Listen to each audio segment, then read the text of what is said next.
Hello, everybody. Hello, hello. Ring, ring. Ring, ring. Hello, everybody. Yo, thank you. Welcome, everyone. Hey, thank you, guys. Yes, I just saw that we also hit 6K, guys. It is a magical night today. We have magical girls. We have 6K. We have rabies. We have everything. Actually, we don't want rabies, but thank you for the support anyway. We have everyone here. Everyone is here, guys. This is Smash Brothers. Guys,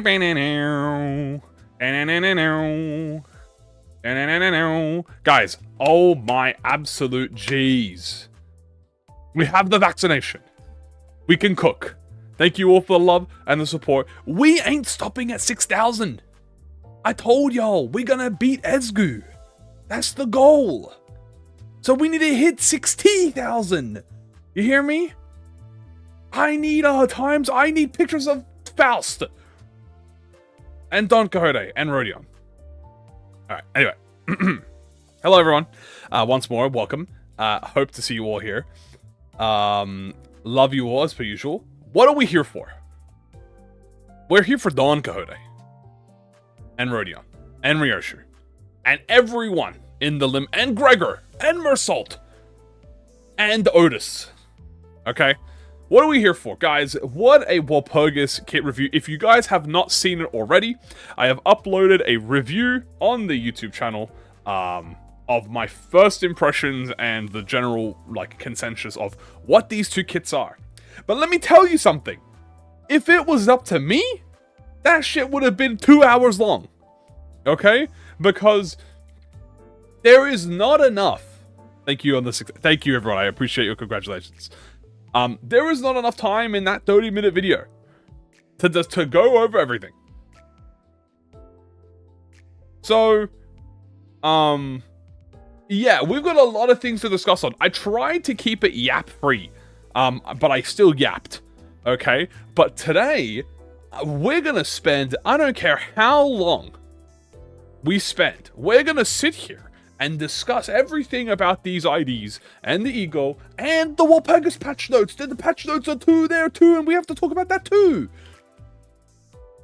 So that's what we're going to do today. One was found dead with a magical beam, size hole in her chest. We will discuss everything related. I have Limbus in the background, of course, because you have to have the background music. We will discuss everything related to W Don Quixote, to Red Eyes Ryoshu, Rodion, Dishi Rodion, Middle Don Quixote, E.G.O. Right? To everything you need to know about this. I don't care if it takes 2 hours, 3 hours, hell, it might even take the whole stream. There might be not a single bit of gameplay in this whole day. And I'm warning you all now. So, yeah, thank you again for the support, guys. I appreciate it. And I guess we'll just get right into it. So, Lobotomy E.G.O, in the name of love and hate, Don Quixote. What is this ID, and what is this ID's purpose? Don Quixote is a rupture, sinking, positive, negative coin ID. I've never thought I'd say those words in my life, but we have the first instance of a pure positive and negative rupture sinking ID. And there's a lot to say about this, because there are a few things here that are absolutely crazy, but there are also a few things here that might be errors that might not actually be, yeah, and charge as well. Hello, welcome everyone. Yes, also charge, my bad. It's Rupkinger, okay? Positive, negative ID. So, let's go through, we're gonna go all of Don Quixote, okay? We're gonna read all their abilities, and we're gonna go through everything. So, number one, she has a unique charge. I guess that's the first thing we should discuss, because that's kind of the most important thing. Love and hate, right? She has, Don Quixote has 6 skills, and 1 unique, and 1 defensive. So love and hate, I guess, is the first thing we need to discuss. Because love and hate is a unique charge. Okay? So this is much like Red Eyes Ryoshu. Now, I'm actually going to pull out Reap Ryoshu real quick as a comparison, because Reap Ryoshu is pretty much the only other ID in the game that functions similarly to both, obviously, Rodion and Don Quixote. So we're just going to pull this up to the side. I'll pull this right here. So here's how we're going to compare this. So, Love and Hate is a unique charge that has a max of 20. It is a resource used by skills for additional effects. Its count can go up to 20 and lowers by 1 at the end of each turn. Thank you for the congratulations, I appreciate it.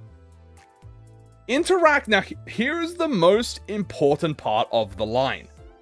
Interacts the same way as normal charge does to effects that raise or reduce charge potency and count. Now, this line is entirely different to the lines that both Red Eyes Ryoshu have, and who we will be discussing in this, Rodion, who has it in her passive. Now, the biggest thing about this ID is how does this actually react to charge? Now, initially, the initial thought is that she cannot. There are two instances, okay? There's one, she cannot use. Okay, there are two ways that this could work. Okay, one, charge does not work on Don Quixote. Okay, instead anything that is charge automatically turns into Love and Hate. Or two, she has both charge and Love and Hate, and they interact the same way. Now, the reason that this is confusing is because if we look at Red Eyes Ryoshu, in her passive, it specifically states, when gaining charge count, she gains Red Eyes or Penitence instead. Red Eyes and Penitence are unaffected by charge potency. Okay. In Rodion's, she says, when gaining charge count, gain Deep Tears instead. Deep Tears is unaffected by charge potency. So, both Rodion and Red Eyes Ryoshu cannot gain the charge status effect. Okay? They cannot gain the charge status effect. Now, what does this mean? Well, funnily, in the E.G.O, which is important. I know we're jumping around all over the place, right? We're jumping around all over the place because there is a relevancy to this, right? In the E.G.O, she specifically gains charge. And she also gains charge potency when consuming charge count. Right? So as you can see here, on this skill, before attack she gains charge, and if she has the magical girl buff, she actually gains even more charge. She also, okay, has the ability to consume charge and gain potency. Now, there's also this line here. If she has the Love and Hunch, she gains an additional skill 3 use. Now, this logically makes the most sense is if what I believe is that Don Quixote does not have charge at all. She only has Love and Hate. And Love and Hate is considered charge as a default. The reason I think this is worded like this is because it is not counted as charge, the status effect, but the unique charge. Now, why would these be worded differently? I assure you the reason they're most likely worded differently is because they have different effects. Okay? So, yeah.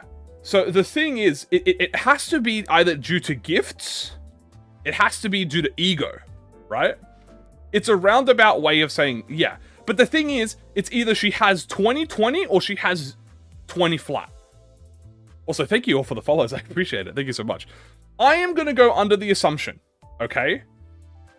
I am going to go under the assumption, while we review this ID, that Love and Hate, okay, is charge. That is the assumption I'm going with this ID. Because if it is not the same as charge, and they are two separate status effects, it complicates things. right? That is the assumption that we are going to be making today. Because although it does not have specifically, she converts charge, she is the charge. Love and hate is the charge, right? What status is this ID? This is a rupture sinking charge ID. Yes, so for Don Quixote, she has both potency and count, but for Rodion, she only has potency. Which, again, that's how we're going to describe this, okay? So, as we discuss, understand that we are going under the assumption that Don Quixote replaces charge. Number 1, her first skill, which is the Imagine Squat, first of all, first triple status effect. No, we've had triple status effects before. But this is the most modern one. One has potency, the other has not. We will double check when we review the IDs. Number 1, right? We have, by the way, probably my favorite skill 1 name in the game. By Manager Esquire's orders, I am here. Bro, you are not All Might. Okay? You are not All Might. What do you mean, I am here? Bro, she's shouting, I am here, like she's about to fucking Delaware, Detroit smash the fuck out of these abnormalities, dude. Okay? So first of all, she is not All Might. But she might be... Yes, she is. Alright, she might be All Might. I'm not gonna lie to you. She might be All Might. I am fucking here, ass. Let me cook. First things first, guys. We have the general consumption... the general conditionals for the Don Quixote ID. We have Consume, Love and Hate Count. Okay. Gain power for every X Love and Hate potency. And gain Love and Hate Count. So, the skill 1 has the conditionals of count. Okay, so it uses count conditionals. And she gains count conditionals, and she inflicts rupture, base rupture. Now, the important thing about Don Quixote's kit is she does not inflict any count whatsoever. Okay? She does not inflict any count whatsoever. She only inflicts count if you have the ego. Okay? I'm stating that now, because this does not inflict any count, and that might be a big turnoff for a lot of people, but I assure you, it's probably not a big deal. Number 2, we have with Love, Hiya. Absolutely adorable. Deal more damage for every Love, Hate on self, which is potency. Consume count to, on self to gain power. And then gain Love and count, gain count. She gains count on hit, and she inflicts Rupture and Mark of the Villainy against the main target next turn. We'll figure out what Mark of the Villainy does when we go to it, so don't you worry. So far, right? So far, the character is very simple. Yes, there are coins that don't have effects. The second coin only has effects. This is something interesting that is on this character. A lot of her coins don't have multiple effects. We're going on to 3. Now, 3 is the most important skill here. This is the Arcana beats, okay? Deal more damage for every magical Arcana on self. At X Love and Hate, deal Love and Hate times Y damage. So you just deal percentage more damage. At X Love and Hate, you gain base power. You gain coin power for every count consumed, and you gain count on use. After attack, you gain magical Arcana. The first coin does not do anything. It is an unbreakable. The second coin, on hit specifically without cracking, inflicts Rupture. And the third one, without cracking, inflicts Rupture. Out of all of the modern IDs that have come out, this is the most simple 1, 2, 3 we've had. In terms of, like, back to, like, OG. You would think that we're in Season 4 right now. Right? So, where does it change? Well, it changes when we go to the negative side, because now we're in the hysteria form, or I believe what it's referred to as the reversal form. So this is the reversal form. We'll explain what the reversal form is in a minute, but when Don Quixote is in the reversal form, right? Every skill is a negative coin. These are all negative coins. These are all positive coins. Okay? This is the crash out mode. Now, yes, the reason that Mark of Villainy is worded like this is because the Mark of Villainy effect accounts for AoE. So when it says, oh, the skill to have natural attack weight it does not have natural attack weight in the Awakening form because the Mark of Villainy effect only counts both for attack weight and non-attack weight. So that's why it's worded like that, only against the main target. Now, the skills are quite similar, except now we have Hysteria, which is a different debuff. We consume Love and Hate count to gain base power. We gain base power for every Love and Hate potency. So this requires both count and potency. Count and potency. We gain count and we also lose SP. Okay, so we lose SP. You gain count on the second hit, and then on the second hit you inflict sinking. So this is now the sinking part. So Queen of Hatred, when she hits her reversal mode, becomes a sinking ID. Now the second skill is the big upgrade, because the second skill, she gets more base power. She gets attack weight for Hysteria, right? And notable, she does less damage against the sub-targets. Okay? You consume the count to gain base power, because again, this is a negative coin, so base power and final power is what you want. You gain count, you lose SP. First hit gives you count, second inflicts sinking, and then the second hit also inflicts Mark of Villainy against the main target. That's why it is worded like this, because if in the case of there is attack weight, it is always just the main, Mark of Villainy is always the main target. This also could be a potential translation issue, but I don't think this is a translation. I think it is strictly worded against this. Why is it not poise sinking? Because we just had a poise Rodion ID. So, then we have the reverse beats. Okay, so reverse beats. This skill deals less damage against the sub-targets. We consume all Hysteria to gain clash power for every stack consumed. On use, we gain clash power for every count consumed of Love and Hate. We deal more damage for every potency on selves. And now we consume Magical Arcana to gain more attack weight. If you consumed more Hysteria, gain more attack weight. So big attack weight. This is, I believe, a 7, a 4, a 5, or a 7 attack weight move in the trailer. And then if this skill only has a single target, as in a focused encounter or a single part, it deals X times attack weight minus Y% damage. So it deals more damage depending on how much attack weight the skill has. Or, well, it deals less damage depending on the amount attack weight it has. You lose base power for every cracked coin, so you don't want any of your cracked coins. Yes, this is not indiscriminate, which means this is targetable, like Manager of La Mancha Land Rodion. If you got the target she shot has double the weight. Yes. This is now the first Dawn-Seeking ID, correct. And then if this unit is not at a certain SP and is at less than Y SP, heal SP. Heal more the lower unit is from Y. So, Manager Rodion, I said Manager La Mancha Land. Manager La Mancha Land. So, this specifically here is exactly like Wild Hunt Heathcliff. So, Wild Hunt Heathcliff, when he's at a certain SP, he gains a lot of SP. So, this restores her SP. Essentially, if you use skill 3 in the reversal mode, right? If you use skill 3 in the reversal mode, it will put you back at positive SP. That's pretty much what it's going for here. And then the effects are exactly the same as the Awakening, where it just inflicts basic sinking and basic sinking. Yeah, so this one's worded because formulas are always strange. It is X times attack weight minus Y.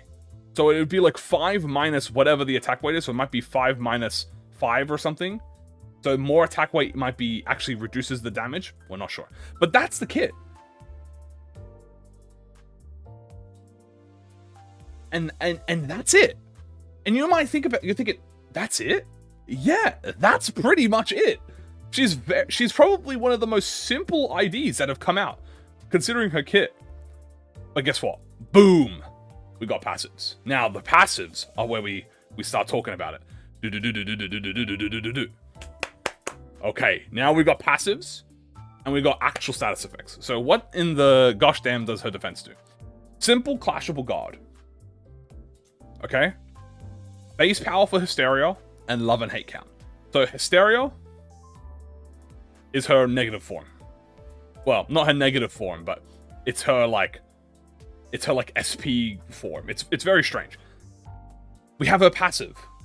Okay, the second page. Now, Rodion is going to be where we get to a little bit. First of all, absolutely adorable creature, and I'm going to say. Might I also just say that this is the first time we've actually seen this type of effect. Alert, Ego Gear sync threshold exceeded. So, this is implying right? Not that they are so typically when an agent is unable to wield the gear that they have, they corrode, right? Like they corrode into the abnormality, and that kind of leaks in. This is implying that Don Quixote is syncing too good with Queen of Hatred. This is the opposite effect. This is Don Quixote is pogging way too much. What kind of fucking effect does that imply? We don't know. Maybe it's turning her into the abnormality potentially. It's like the reversal of ego corrosion. She is like, because ego corrosion would be she cannot handle it. This one is just, she's literally just me for real. Yeah, pretty much. Now, let me read you the passives, because this is where it explains love and hate. Okay? Gain love and hate every single time this unit consumes love and hate count. That's charge. That is literally charge effect. She gains charge. She consumes charge count to gain charge potency. At counter start, if this unit does not have hysteria, gain hysteria. If you will permanently have hysteria throughout the entire game. In counter start, if this unit does not have love and hate, gain love and hate. Now, what does this mean? It means that you can never have 0-0 love and hate. You will always have 1-0 love and hate, even if you consume all of it. So love and hate can be consumed to 0, but you will get love and hate. That's pretty much it. And so it's in counter start specifically. Turn start at 0 SP or higher. Here comes the magical girl, and lose the regressive transformation reversed. Can I restart the whole stream? Yeah, my bad. What does this mean, guys? At 0 SP or higher, turn on the magical girl, you lose the reverse form. You're in the positive form now. At less than 0 SP, you lose the magical girl form and gain the reversal form. This unit's SP cannot drop below X due to SP loss effects from this base attack skill. Don Quixote's negative form, her reversal form is what we'll call it from now on. Her reversal form makes her lose SP on attacks. This prevents her from losing, I'm going to say, if it's like Rodion, it'll be minus 40. Okay? That's pretty much what that says. Passive. Very simple. Deal more damage for every love and hate, and gain Magical Arcana on the combat start. So you get 1 free use of Magical Arcana, which is from, so otherwise you gain it from skill 3. So when you gain Magical Arcana, you get 1 free use of Magical Arcana before you have to get it from Arcana beats. Pretty much. Now, this is where it starts to get funny, because she has a charge support passive. She has a kind of good charge support passive.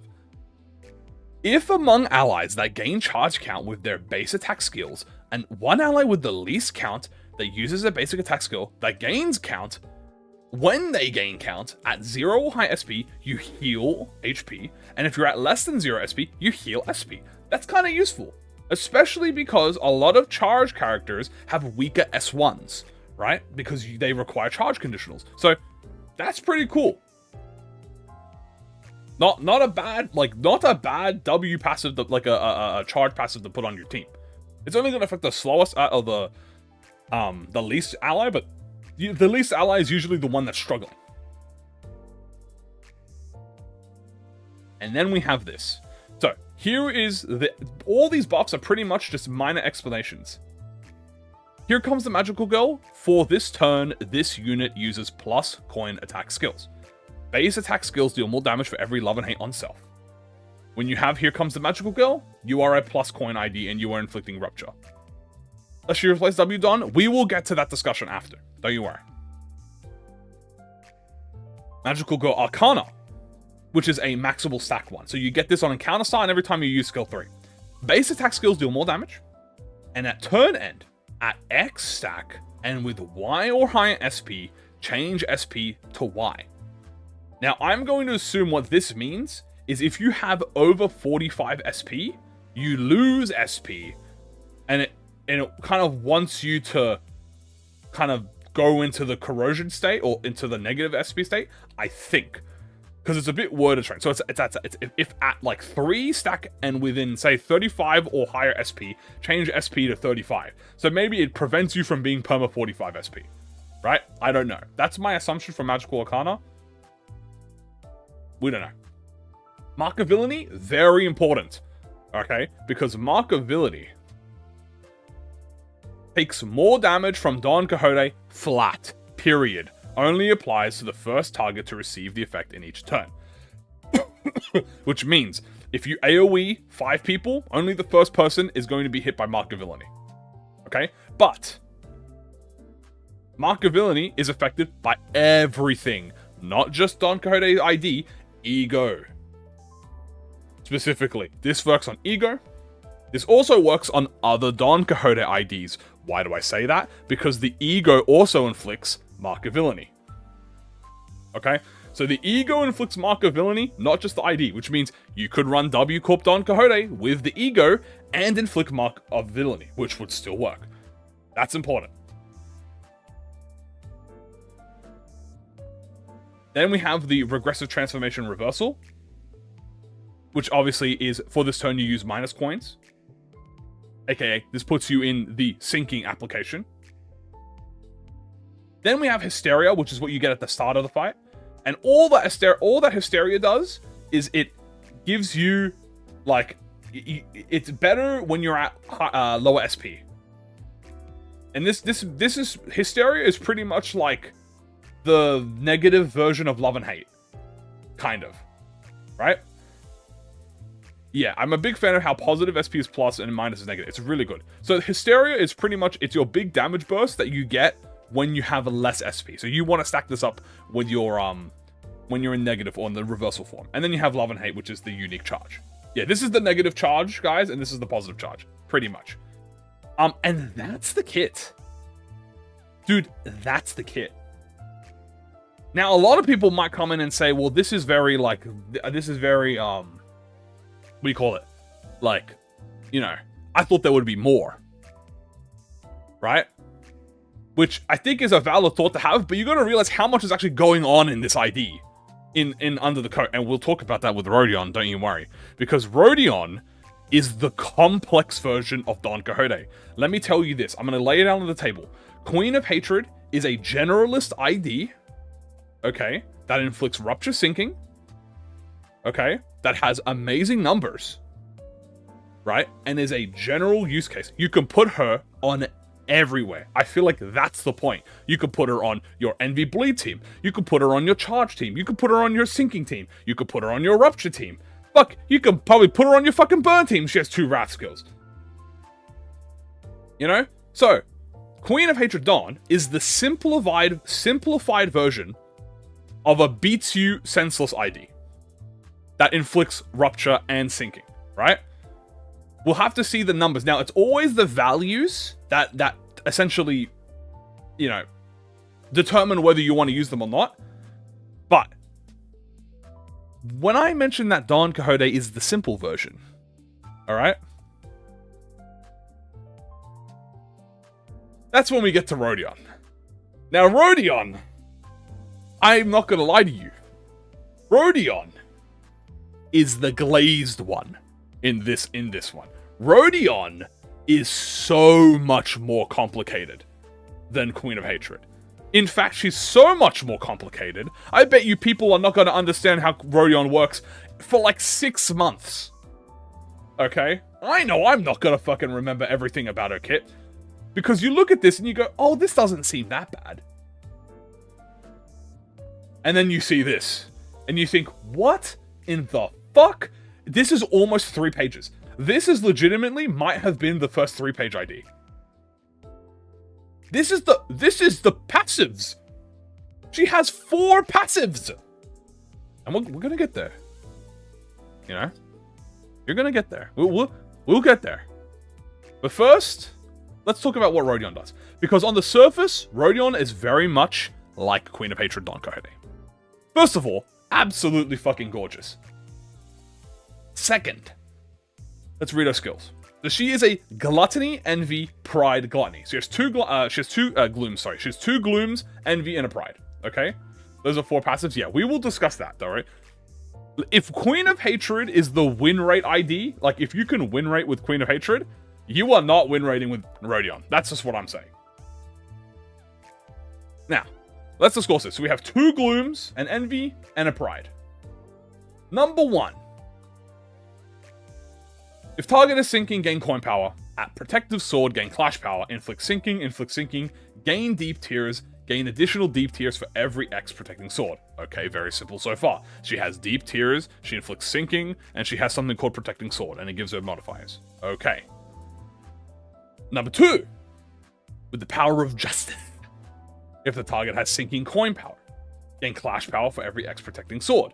On use at X deep tears, consume deep tears to deal more damage.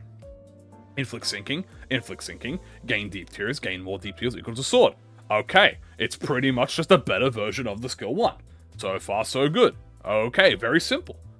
Arcana Pierce skill 3.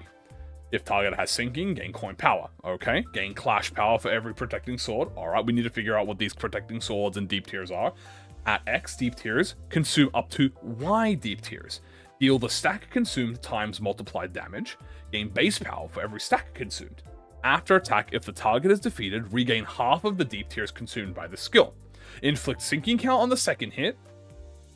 And then if this unit has tear shaped or has consumed it with this coin, deal more damage. And then inflict sinking equal to the protecting sword. Now I didn't mention this, but for the first ID, the first coin and the second coin inflict. For the second coin, the second and third one hit. And then for the third one, only the second and third one hit. So, obviously, we need to figure out what the fuck that, sinking, tear-shaped is, deep tears, all that. Deep tears is pretty much the the charge equivalent, but we'll get to there. Important thing to note, is that the skill 3 is kind of worded like a blood fiend. That was my first reaction when I saw this. Deep tears kind of feels like a blood fiend. It feels like Barbara Otis, which is already a W. Can I just say that? Okay? Because if you kill with it, when you consume it, you get half of it back. Which is, I'm sure when we actually get to it, we'll see how much it is. Then, we have the defensive skill, the Knight's Faith, Clashable Guard. Combat start, gain coin power for every protective sword. Combat start, gain shield equal to the SP divided by X% of this unit's max HP. You gain deep tears, and at less than 3 tear shaped, sharpened. Let's help with these are ID worthy. Yeah. At less than 3 tear sharpened, lose SP and gain a tear sharpened. If you have tear sharpened, lose tear sharpened stack times X more SP. TLDR, you want to use this to get the 3 tear sharpened, and then it punishes you for more if you have tear sharpened, and the guard does not inflict anything. It is just a basic guard. Now, let's have a look at the alternate skills, okay? Because this is the alternate skills. Guess what? Knight of Despair Rodion also has a negative coin. That's right, these were all positive coins. These are all negative coins. So let's go see what the negative coin skills do. Okay? Number 1, it's almost the exact same as the initial skill. Gain final power for sinking on target. She self loses SP. She inflicts sinking, and gains deep tears. However, she gains extra deep tears for X piercing sword at combat start. This is very important. So this one gives her deep tears faster. Pretty much. And this is a negative coin. Then we go on to the skill 2. Gains final power for every single on target. Lose SP. At X amount of deep tears, consume Y to deal more damage. Inflict sinking on the second coin. Inflict sinking and sinking count on the skill 3. Gain deep tears. Combat start. Gain more deep tears equal to piercing sword. This unit had at combat start. Again, more deep tears, the higher you are at combat start. Then we get to her skill 3. Gain final power for every X sinking on the target. Lose SP. At X amount of deep tears, consume Y. Deal more stack consumed damage. Gain base power for stack consumed damage. The exact same thing so far. If she defeats a target, regain half of her consumed skill. Inflict count on the second coin. Inflict sinking on the third coin. And then if you consume tear sharpened, reuse this coin. Okay? So this is a reuse effect.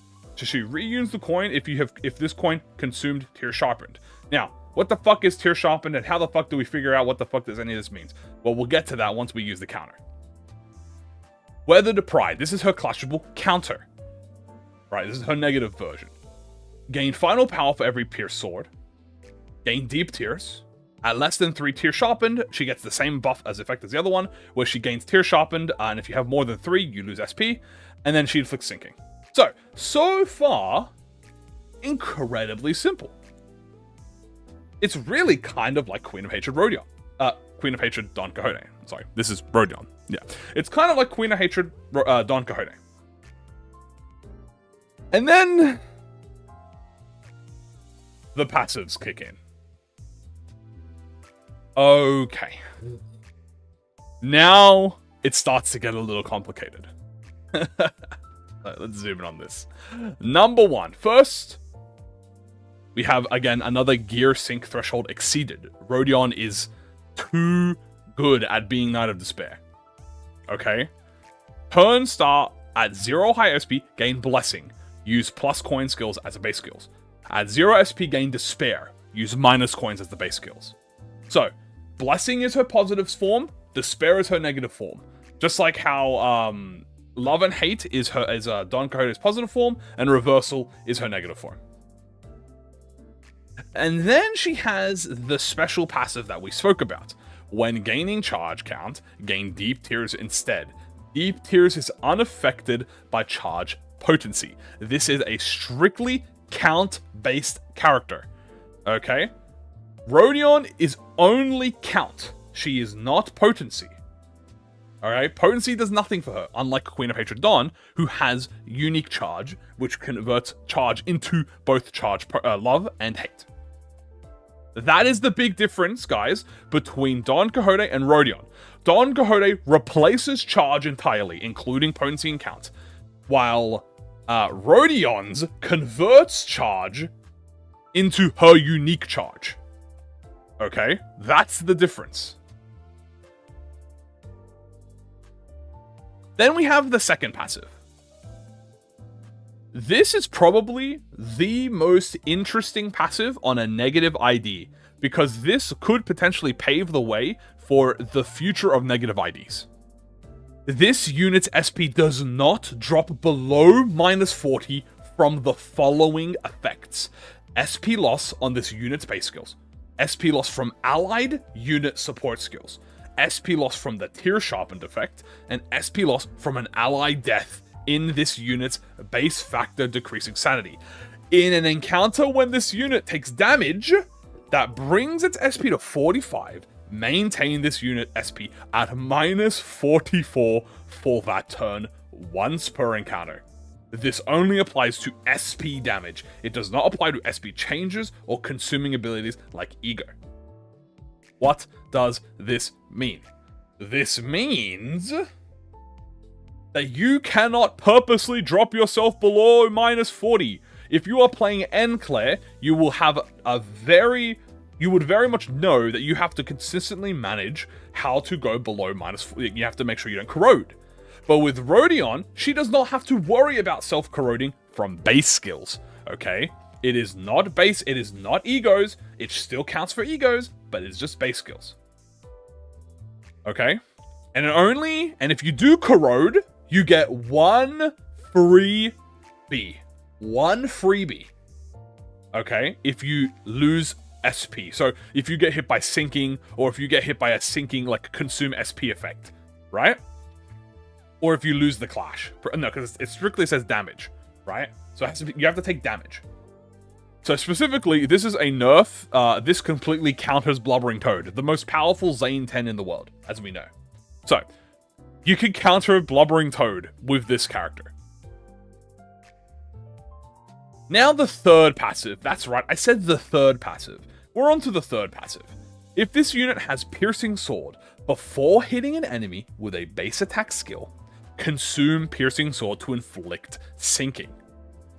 If this unit has an X amount of Piercing Sword, before this turn's final base attack coin, consume all of it to inflict it as sinking. If this unit has 3 Tear Sharpened, before hitting an enemy with the final coin of a base attack skill, thank you for the follow, consume all the Tear Sharpened to inflict sinking and count, and deal more damage with that coin. If this effect activated, reset to 0 SP if this unit has less than 0 SP at turn end. When in panic or ego corrosion, recover, then heal SP. Okay. So what the fuck are we looking at here? So, Rodion has an effect called Piercing Sword that is consumed on every attack she does. Okay? However, if you have an X amount of Piercing Sword, it only activates on the final coin of a base attack skill. Except if you have 3-tier sharpened, it will also consume 3-tier sharpened before the final coin and activate it all at once. So what the fuck does any of this mean? Well, to be honest with you, we have to come back to this once we figure out what the hell Piercing Sword is. We still don't know what Piercing Sword is. Okay? Well, actually, I think we do because we get... No, she doesn't... Yeah, we still don't know what Piercing Sword is. Now, the fourth passive. That's right. The fourth passive. This is the most unique part of her. Because this actually converts... This actually tells us what the Blessing and Despair bait do. They actually have different forms. Also, yes, we will be doing the E.G.O after this, don't you worry. I can see why this Walpurgis took so long. Pretty much. So, we have the Blessing state and the Despair state do different things in of itself. That's why I say that Rodion is a complicated version of Don Quixote. Because for Don Quixote, the only difference between her Despair state and her love state is that she gains more SP and she gets Hysteria. But for Rodion, when in the Blessing state, you take minus SP divided by X% HP damage from attacks. So you have damage resistance. You are a tank. Combat start. At X protecting swords, you gain protection. Combat start. At 5 protecting swords, you gain more protection and clash up instead. If you are in the Blessing state, you are the tank. Right? You are the tank Rodion. If you're in the Despair state, you deal more negative SP divided by X damage with base attack skills. So you take less damage from attacks, deal more damage with attacks. Combat start at X Piercing Sword, you gain damage up, and at 5 Piercing Sword, you gain damage up and power up instead. Blessing, tank mode. Despair, burst mode. And that is the difference between Rodion and Queen of Hatred. Then we have the support passive, which, by the way, might just be the single greatest negative coin ID support passive buff in the game. Combat start applies to the ally with the earliest deployment order. At X or less SP, minus skill coins gain final power. At Y or less SP, minus coins gain final power and deal more damage. That's right. We have the ultimate Sun Shower Heathcliff buff. That's right. It's actually Sun Shower Heathcliff, who is the knight to the Knight of Despair. This also affects Don Quixote, obviously, right? They work together. But, more importantly, this affects our glorious king, Potential Man, getting buffed. And might I just say that I have a theory. No, this also affects Zon. Yeah, it affects Zon. Yeah, she's fine. Yeah. But more importantly, I have a theory. During the last hard mode stream, Kim Ji-hoon used Sun Shower. And he specifically said that he was disappointed with Sun Shower's performance. And I bet you that this support passive is a direct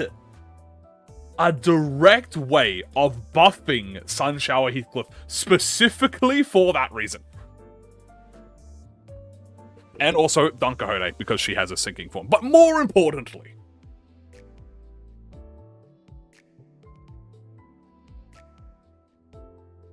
Potential Woman got nothing.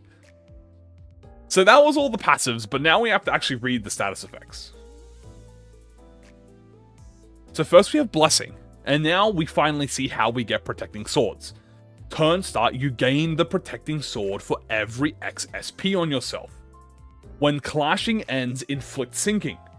When hit, inflict sinking on the attacker. For every X SP, you inflict more sinking potency with the above effects. Replace this unit's base skills with plus coins. So, not only does the Blessing form make you a tank, but now, whenever you win a clash, you inflict sinking. Whenever you are hit, you inflict sinking. Whenever you hit a target, you inflict sinking. Whenever you have more SP, you inflict more sinking. Sinking, sinking, sinking, sinking. Sing, sing, sing, sing, sing, sing, sing, sing, sing. She's about to sound like a sync ID. It's most likely every 15. It might even be every 20. It might have a max cap of 3. We don't know. I'm going to assume it has a cap of 3. But it might be more. Protecting Sword. Okay, so this is what actually Protecting Sword does. You gain defense level up for every stack of Protecting Sword. And at turn start, you gain stack times X aggro to the leftmost skill of your dashboard. This has a max stack of 5. So, you are essentially perma-aggroed. Right? Using Rodion gives you perma-aggro. Now, the Despair mode, you gain Piercing Sword for every XP. Now, this is most likely going to be negative SP, so it's probably like every minus 15. When a clash ends, inflict sinking count. On hit with the first coin of a base attack skill, inflict count. Mariachi's got the type of love. Damn. Yo, thank you. Shower and Nepo, baby. Yo, thank you for the support, bro. Wish Mariachi got that type of love. Damn, sun showers and Nepo, baby. Hey, don't worry. Thank you for the support. Don't worry, Mariachi's gonna get his moment in the spotlight, okay? Now, here is the most important thing about Rodion's kit. The negative form is the count form. The positive form is the potency form. That is how they're playing this game. This entire thing is the count god. End the clash, get count. Hit them with a coin, inflict count. Inflict more count for every negative coin. Like, hello? And then you have Piercing Sword. So this is what Piercing Sword does. You gain offense level up for every stack. And then this bit is probably the most confusing, specifically because it's worded strangely. Turn start, minus stack X times X aggro to this unit's skill slots on the dashboard. Reduces aggro by the following ranges. 0 is less than X is less than 1. So from my understanding, is Piercing Sword reduces aggro?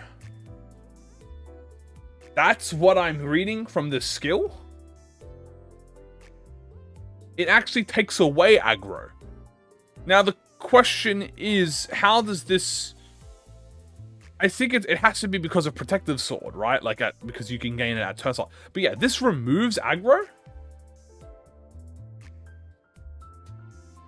Negative aggro is as less effective as quest. We're doing equations. Translate that, please. Yeah, from what I understand, if you have Piercing Sword, it will reduce aggro, makes her less targetable. Yeah, pretty much sounds like what it's saying. Now, I'm not sure if this affects non-aggro units, or if it is just if she has aggro. But yes, having less aggro does mean that she is less targetable, right? And you don't want to tank in this form. Now, this is also a skill that is probably way easier to understand when we actually have values, because then we can actually see how this makes sense, right? And then we have Tier Sharpen. So this is the big move, Tier Sharpen. First of all, turn start, you gain deep tiers. At 3 start, you gain additional deep tiers. Okay, so remember, deep tiers is your charge, your potency fixed. As you can see, unique charge, potency fixed. Turn end, you lose stack times X SP. Your base attack skills deal stack X more damage. If you have Blessing, gain Clash power up. If you have Despair, gain Pierce power up, max stack 3. And then deep tiers is just the unique charge potency fixed. Resources used by the skills for additional effect, max 20. And that's Rodion. Do you see what I mean now by that Rodion is a more complicated version than Queen of Hatred? Because this is what I mean. Rodion is not a general ID. Rodion is a sinking ID. She sits on the sinking team. You could probably put her in a general team for her tankiness, and you could probably like sub her in with a half sinking team, but she is the sinking unit. Queen of Hatred is a rupture sinking unit, but she can go much more places than Rodion. Rodion has a purpose.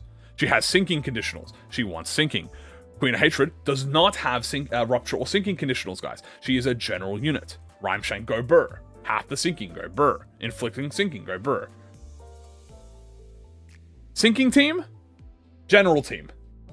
Sinking team, general team.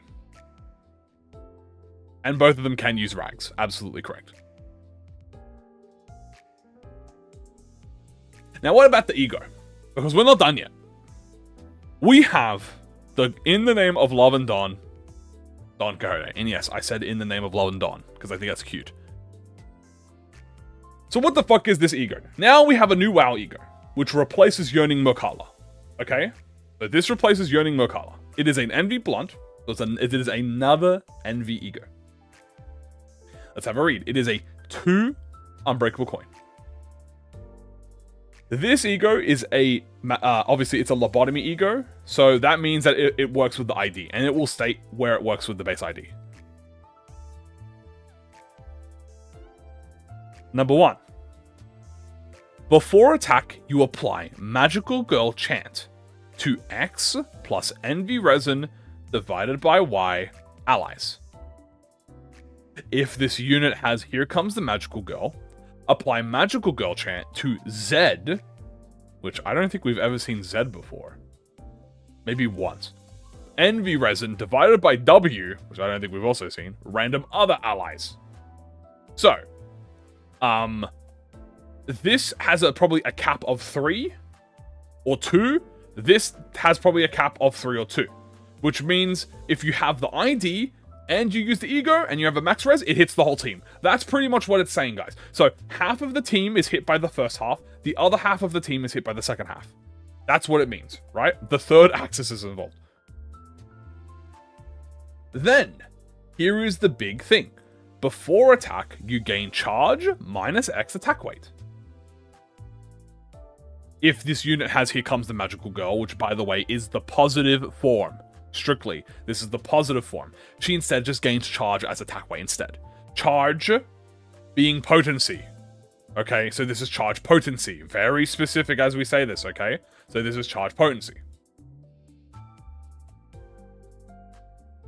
After attack, you consume all charge count on self to heal X plus the Envy Resin Y allies with the least HP by the charge count consumed HP. So, this is a heal E.G.O. It is a support E.G.O. You inflict girls with Magical Girl Chant. You inflict characters with Magical Girl Chant, and then you also heal them. However, if you have the Lobotomy E.G.O in the Name of Love and Hate Don Quixote, you also gain Magical Arcana, which, as we've shown before, you can only gain on combat start and on skill 3. So this lets you help. This lets you get extra of your skill 3 unique buff. Now, what does the actual coin do? The first hit, you gain charge count. The second hit, you inflict Mark of the Villainy on the main target. Again, that's why it strictly says Mark Villainy on the main target. On hit, inflict charge minus X rupture. If you have the Magical Girl, you inflict rupture count.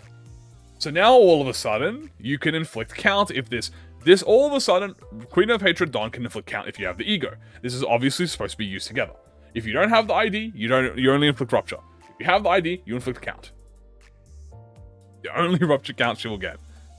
And that's the positive corrosion. There is no escaping rupture. There is no escaping rupture. Oh, fuck. Is that fucking Rie? Oh, shit. There is no fucking escaping rupture. You're absolutely damn right. Holy fuck. Hi, Rie. Hi. Hi. Hiya. Hello. As I was saying, guys, calm down, bro. Yeah. Guys, hold on. Yeah. Hey, guys, stop being weird. Yeah. Anyway. Ooh, did this get hot in here? Or ooh, hey mods, can you turn on the fan or something? Why did this get? Ooh, got a little bit hot in here. Ooh, okay. Anyway, as I was saying, carrying on. Says one bit. I've never been more in my life. Anyway, as I was saying, y'all hear something? We are not the Sims. Whoa, hey. I never said anything about that. Put my shirt back on. Anyway, joking. It's a joke, guys. We're joking. Calm down. We're joking. Hydrate. Okay. And as I was saying, I'm losing track. Speaking about rupture. Speaking about rupture, we're actually now talking about sinking because the corrosion. I kept the AC rocked away. Now, as I was saying, the corrosion is actually the sinking form. This is indiscriminate, targets randomly, obviously, as you can see here. Before attack, she gains attack weight by charge potency.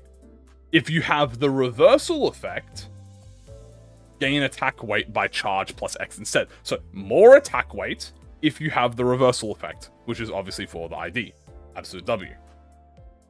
Before attack, consume all charge count and deal more damage for every charge count consumed. Okay, simple.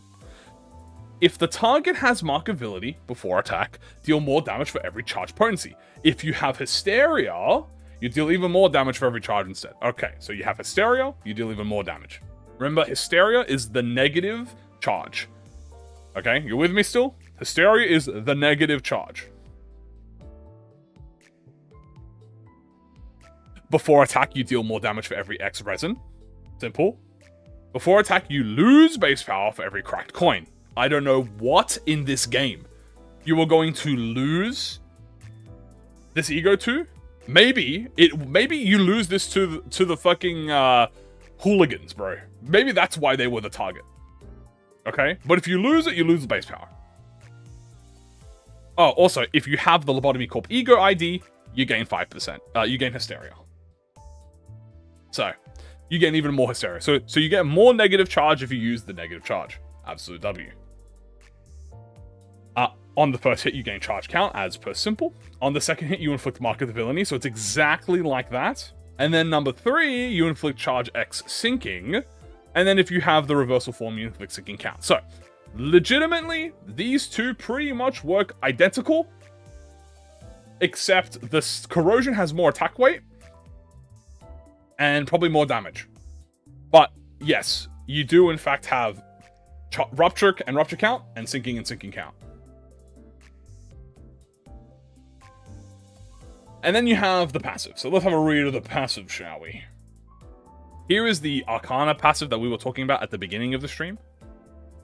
Which is gain charge every time this unit consumes X cumulative charge count. So this is exactly like W Corp Otis's passive, and also the base ID. So Dawn has this in her base kit as well, by the way. The Queen of Hatred, Dawn has this in her base kit. But if you don't have this in your base kit, congratulations, guys. This is why W Corp fucking Don KoD could be even stronger. You gain charge every time this unit gets charge count. If you already have charge by consuming itself, this is not a sack. And this unit's base attack skills that consume charge count deal more damage for every charge on itself. Now, W Corp Don KoD doesn't have any base charge potencies, but this is relevant. And then the most important part here, if this unit is using the Lobotomy E.G.O in the name of love and hate Don Quixote, you gain an additional skill 3 use. I'm fucking sorry? Hello? So, we need to figure out what the hell this means. Because this could mean two things. Either, do you use the E.G.O and then you gain a skill 3? Or, I think what this is saying is if you use a skill 3, you get a skill 3 back. No, guys, it does not affect W Corp. This is specifically with the Lobotomy E.G.O. Okay? So this specifically is the W Corp E.G.O. Not the W Corp E.G.O. The Queen of Hatred E.G.O. Yeah, so she just... From what it is assumed, right, she might get 7 skill slots. However, it says she gains an additional use.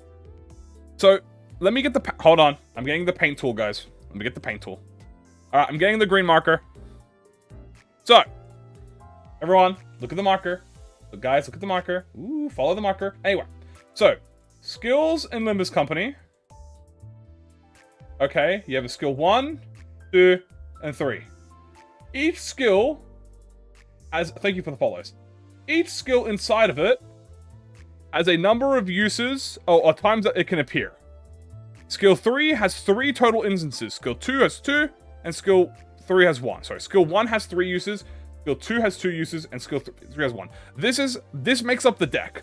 All of this is the deck.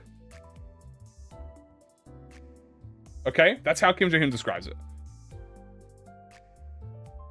What this E.G.O implies here is that after you use the E.G.O, the deck increases by +1. Right? That's what this is implying. So, instead of it being 3-2-2, it turns into 3-2-1, it goes 3-2-2. Which is absolutely crazy if this is what this is implying. Okay? It just adds +1 to the deck, which means you now get a permanent extra skill 3 that appears, which is crazy. Which is crazy. Can you effectively with the E.G.O sync festival lore implications? I will also definitely do that. Now, my assumption is that this only happens one time. This is a one-time use. Right? Because this is like, if you activate it for the first time, that is it. You only get +1 and it's that. It is assumedly, according to the words here, it could be permanent or it could not be permanent. Okay? Because it says, if this unit is in the E.G.O, it says gain additional skill 3 use. It could be temporary. It could be temp. But more likely, it's probably permanent. So, more likely, it's probably you just add it to the deck. Which is, like, probably what it is. But I'm probably going to go with the fact that it's probably temp. It probably just gives you one in your skill slot. Hold on, let me make a better plus sign. Oh, that's a nice plus sign, dude. It is an E.G.O passive. It would probably say once per encounter. Yeah, exactly. How would permanent work in MD? Well, my assumption is it only works per fight, guys. So it's only per fight. So once the fight ends, it reverts back to 1. The fight ends, and then just goes back to 1.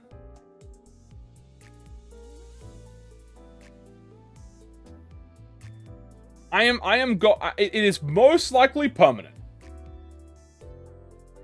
It is most likely permanent. The reason it doesn't say once per encounter, probably. When I joined the plus like that, yo, look how good that plus is, though. Actually, kind of like crazy. What a crazy plus, though. That's what would work best in long fights. The passive would work best using it turn 1, because the more skill 3s you get, the better in general. So, yeah, ignore that. Ignore that it says 1 + 1 is greater than 1. Wait, no, that's correct. Yeah, no, 1 + 1 is greater than 1. Okay, no, mathematically, this is still correct. You can keep that one in the locks here. And that's the general assumption. How are they looking? How complex? Well, it really depends on how much math you want to do. Anyway, let's close this out. Okay. Now we're still not done with the the E.G.O, by the way, because we have Magical Girl Chant. So what does this Magical Girl chant? Magical Girl Chant has a max stack of 2. When this unit gains the effect, you gain attack power and damage up. This unit's attack skills that gain or consume charge count gain final power and deal more damage. That's right, guys. Magical Girl Chant buffs charge units. That's right. Can I predict the Reddit reaction? I really don't want to. I'm gonna assume Reddit is gonna be excited, but who knows? It's Reddit. So this is so obviously if you are non-charge ID, you get attack power up and damage up, which is always good. Up to 2, so it'd be 2 attack power up and 2 damage up. And then if you're a charge unit, you also gain final power. Very nice. Also, it only lasts 1 turn. So here comes the Magical Girl. Obviously, so the reason it's re-explaining these buffs, by the way, because you could have these without the ID, right?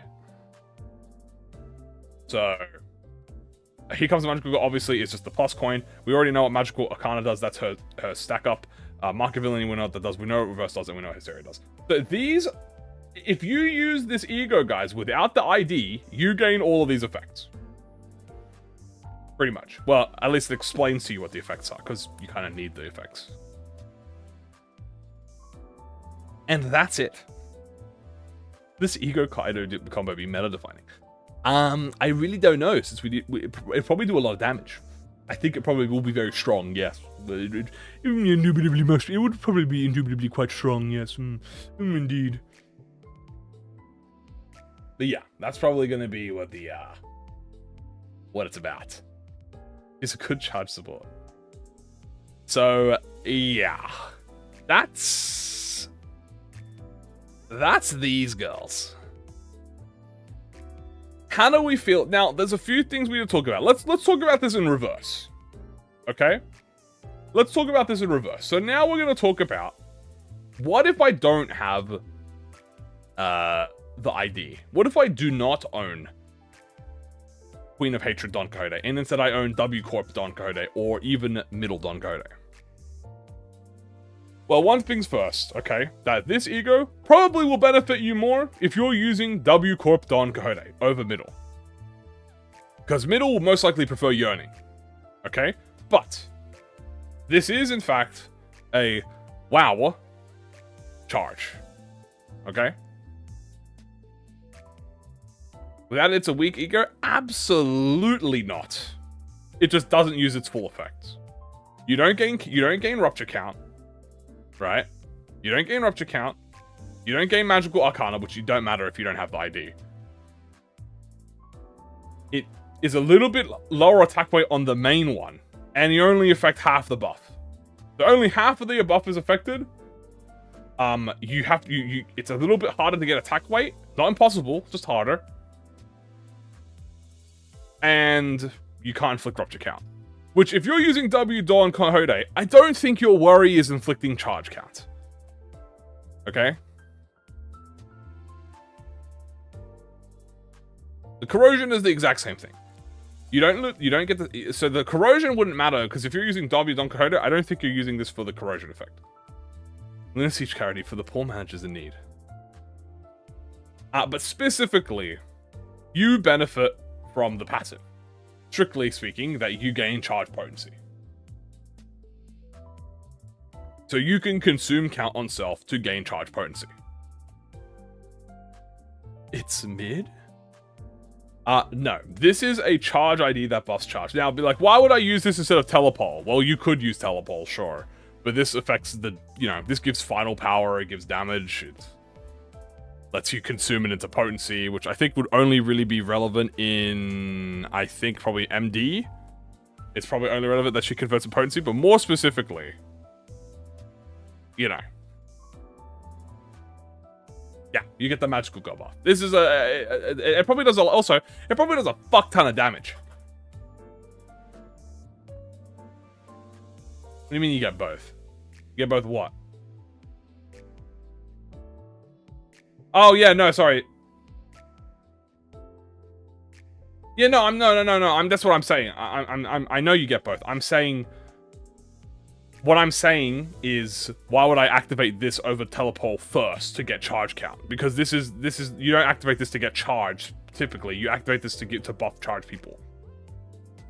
And I wear a magical outfit. I don't think I have, so I'd have to ask Hime. Maybe they can let me. Maybe they can let me borrow the charge. The Queen Hatred outfit. So, what about Middle Dawn? Well, Middle Dawn isn't... I mean, to be fair with you guys, Middle Dawn could also work with this, strictly because it's another Envy Res ID. So you could Envy Res the E.G.O. It's also unbreakable. So, and it's blunt. So, I mean, this would work with this would work with Middle Dawn strictly on a damage type basis. You probably wouldn't really want any of the effects, though, because, yeah, but you could if you wanted to.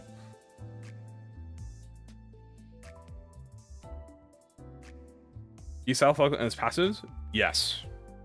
This is a WoW, Telepole's a he. That's pretty much it. You can use this for Middle Dawn as a pure damage E.G.O. Because it's probably going to deal more damage with it. Okay. So let me explain. This WoW does not have damage conditionals. Okay? Which means, on average, this WoW is going to deal more damage than Yearning Mokala will, because Yearning Mokala requires Blood Feast. So, if you don't think you can consume full Blood Feast, or activate all the Blood Feast, you probably could just have this sitting on her for a more general use case, right? That's how I see it, or middle. So that's how it affects the middle.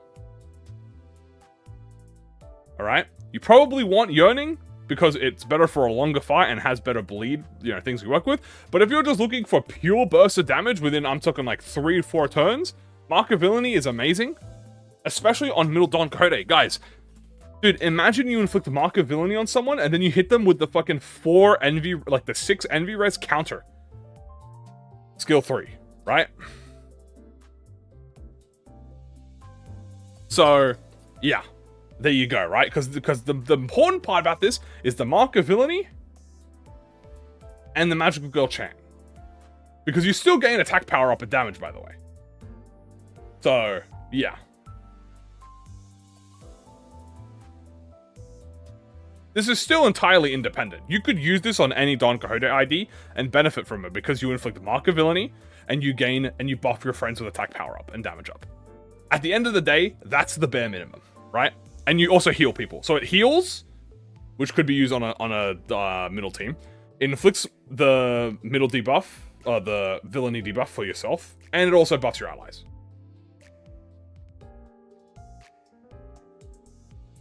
For Rodion, you want to have Rodion on a sinking team. She is a sinking team character. Okay? That's pretty much at the end of the day. You can put her on a non-sinking team. There's no issue with that. But it's very clearly, if you want to get the maximum benefit from her, you're going to want to be on a sinking team. It's not going to work on every ID? Yeah, it will. Why not? What's wrong with having healing, mark a damage debuff on the enemy, and buffing your allies?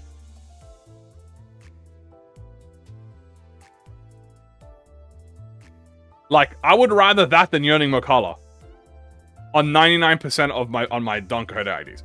Yearning Mokala is a very strong ID, but it also requires Blood Feast. Now, this has charge conditionals, but not as much as fucking 99.9 Blood Feast. Right? I will benefit more from 5 uses of this E.G.O than I would from Yearning Mokala if I had 0 Blood Feast. Which is obviously the difference here, right? It's like saying, what's the difference between Sanguine Desire and then Indican Trial, right? Kind of like that. Now this, however, is obviously, we're talking about Rodion here. So for Rodion, this is a sinking ID, put her on the sinking team. She fuels Rhymeshank, I'm pretty sure. Or if not exactly for Rhymeshank, she's close to fueling Rhymeshank. I don't remember what Rhymeshank specifically requires. I'm gonna assume that Rhymeshank is self-fueled by this, because everyone was saying that it was. But let's see here. Anyway, what is the gimmick of Rodion? Rodion number 1, more HP equals more tank equals more sinking potency. Number 2, negative aura. Okay. Negative equals more sinking count equals less aggro equals more damage. Okay. You are flip-flopping between being the fucking 10,000 hits tank and please don't touch me, I am a fragile baby bird.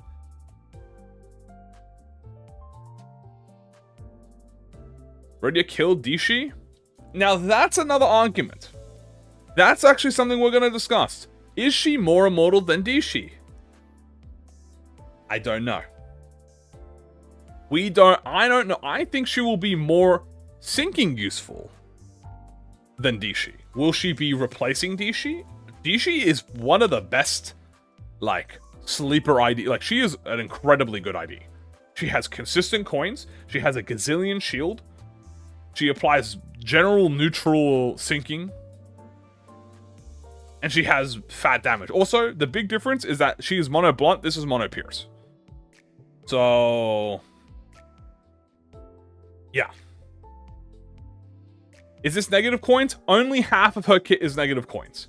Dishi does eat a trillion count, pretty much. But it also goes neutral, or at least very minus neutral. Dishi has more count? No, it does not. Dishi does not have more count. This has 100% more count than Dishi. Correct. And thank you for saying that. Guys, this does not kill Dishi. This is now, okay, and I'm going to bring this up as I always do, an alternative sinking ID to Rodion.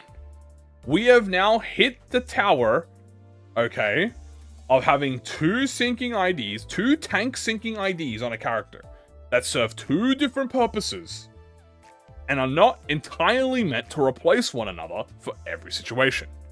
Okay? In some situations, Rodion, Dishi Rodion, could be better. Let me tell you why. Let me explain to you why I think Dishi Rodion could be better in certain situations. Number one. Okay?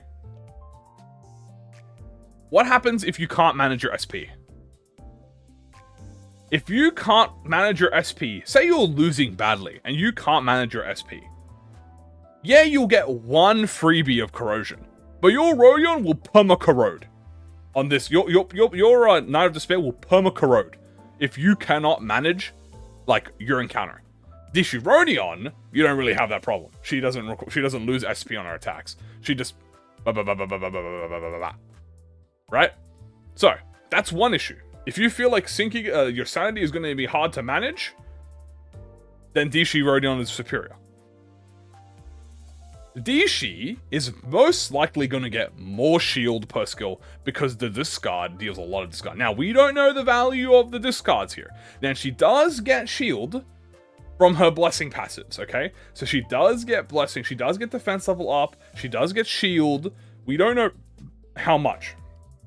But here's what I'm gonna say, and I'm gonna whip out the thing again. Guys, here we go. We're gonna whip out values, okay?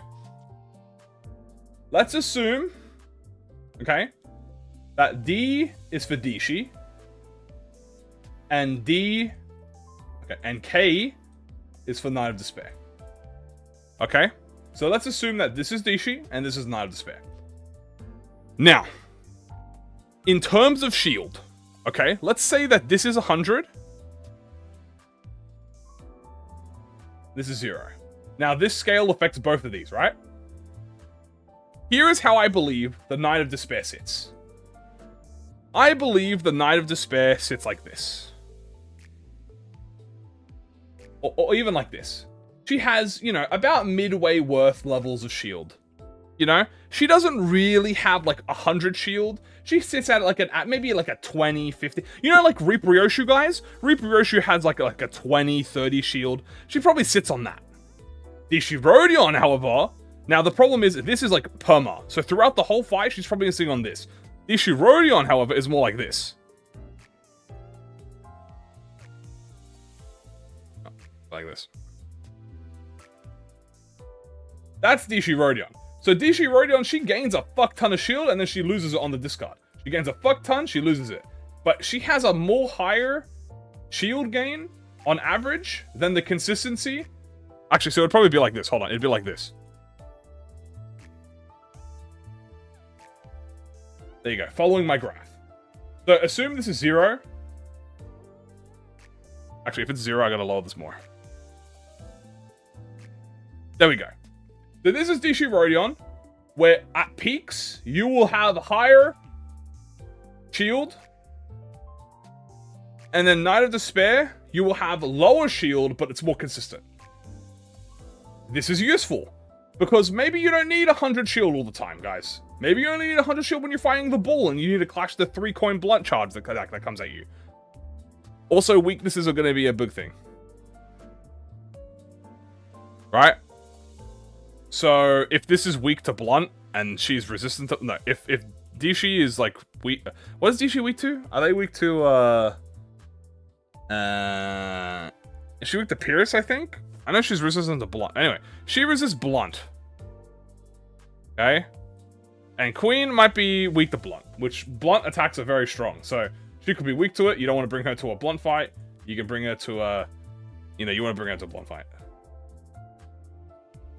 I think the friendship hurt is slow one.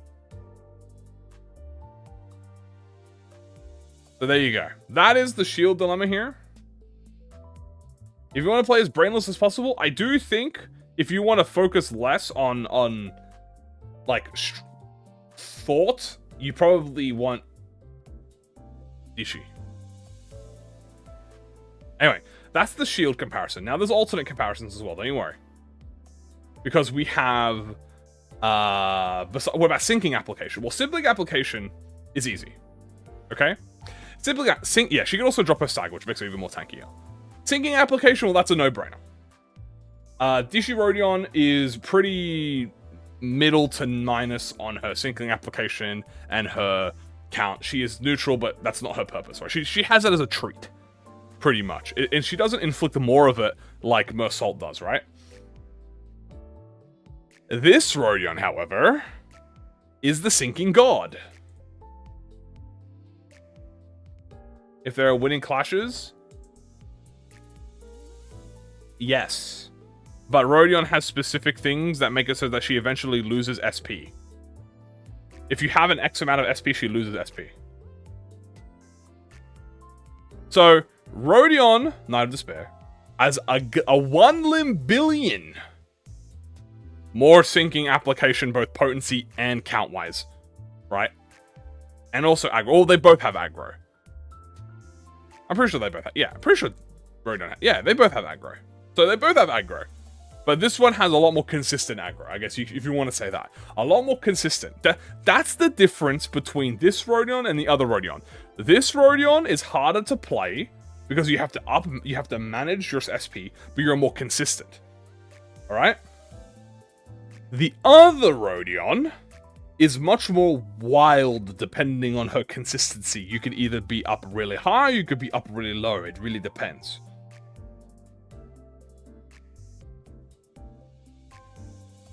And that's Rodion. Pretty much at the end of the day. It is an alternative to the sinking squad. Also, if you don't want, like, if you need more pride, you have pride here. That's pretty much it. So if you want pride instead of sloth, W thing. Yes, and the negative version has negative aggro. So she turns from a tank to a DPS and to a DPS to a tank.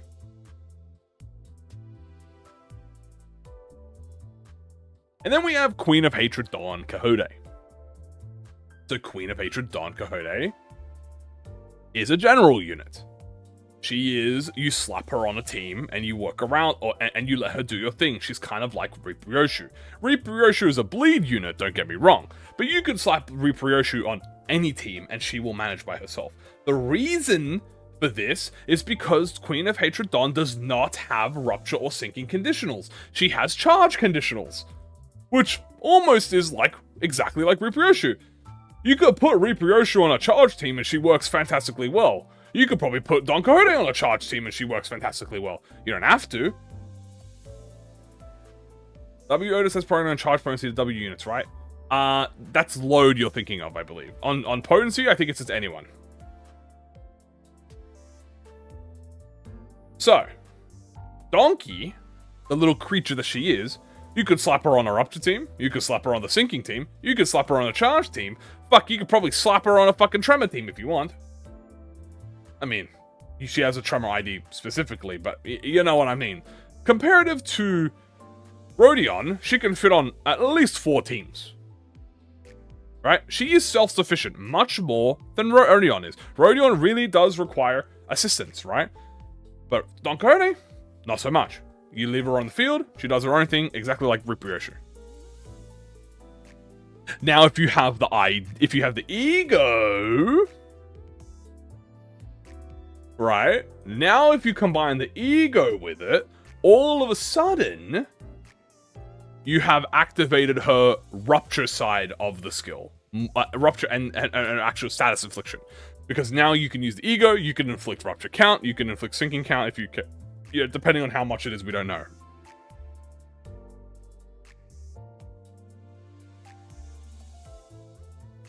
Is it possible to get E.G.Os from guaranteed 3 stars? No. I don't believe so. Now, Dawn KoD. You can put her on a middle team. You could put her on an Envy Res team. You could put her with the Pequods. You can put her on a Rupture team. You could put her with High Shoes. You could put her with Sevens. You could put her with a Sinking team, with Wild Hunt. You could put her with a Dishi team. Really? Is she a replacement of the Meat Lantern? Different thing. Meat Lantern is a Rupture ID flat. She is a Rupture tank, right? And she plays more into inflicting and maintaining count and using Rupture than other things, right? This Dawn KoD is a general unit. There is no charge ID for Rodion. What? What do you mean there's no charge ID? We have Rose Manor. Also, she's a negative ID, so you can use her on negative ID teams.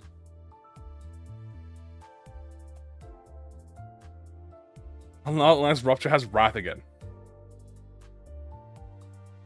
Considering that the current Rupture squad, being the High Shoes, don't actually have Wrath, then yes.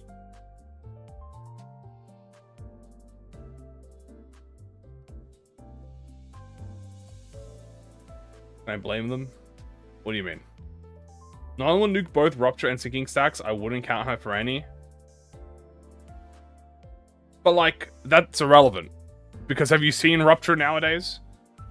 Dude, I prove every single day, every time I use Rupture, I put, like, fucking 15 Rupture count on someone in turn 1, and all of a sudden, it's just like, sorry, that doesn't count. She's gonna destroy the stack. Bro, there's too much Rupture count!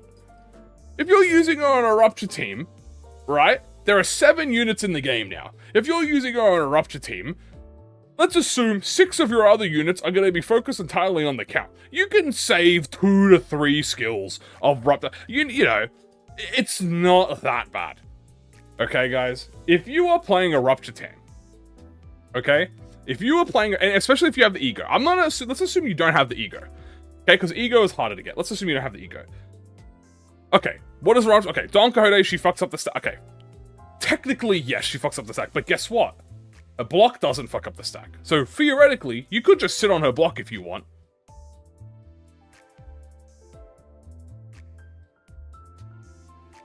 She's got 2 skills, so it's not that bad.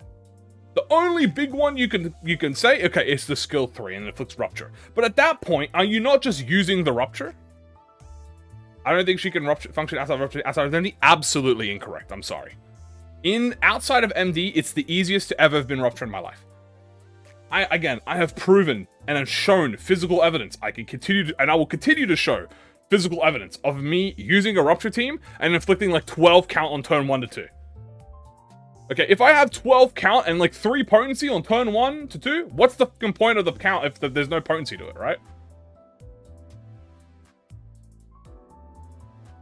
We don't know about the numbers. The numbers are different, right? All I'm saying is that Rupture, you can sacrifice one team member of your Rupture team to inflict Rupture potency. Okay, there is enough. Now, okay, what if you don't have all the mouths? Different story, okay? If you don't have let's say you don't have all the meta teams. Okay, well, guess what? If you don't have all of the right Rupture units anyway, you're not holding the stack anyway. So, like, what's the difference? But why use her over more potency? Yeah, this is more potency. She is going to inflict... Okay, she is going to inflict more potency than most likely Lantern. Or worry about twigging out, but Don KoD will do more damage. But Don KoD will deal more damage. That's what you want, right? Like, yeah, you could put Lantern Don, but Lantern Don is a 2-star at the end of the day, guys. You got to remember that. She has her limits. She's not very good at clashing. Alright? What if you want someone good at clashing on your team? Lantern Dawn is a good unit, don't get me wrong. She's an amazing unit. Right? But Lantern Dawn has a clashing problem. She's bad at clashing. She's also slow. So she's slow, and she's bad at clashing. So that's probably going to be an issue. Now, again, incredibly useful. I've still used her. But you can sacrifice one member of your team to do better clashing, support your team, inflict Rupture count, also in sinking as well. So, you know, is what it is. I'm just saying. Right? That. Because she doesn't inflict any count, it's not the end of the world. Okay? Also, if you have the E.G.O, this is irrelevant because the E.G.O, she inflicts count. So, problem solved. Right? But, I'm just saying. Because this argument will continue to exist forever. We are not in Season 2 anymore, guys. Okay? Season 2 is done. Alright? You need to move on. Season 2, guys, was 1,200 years ago.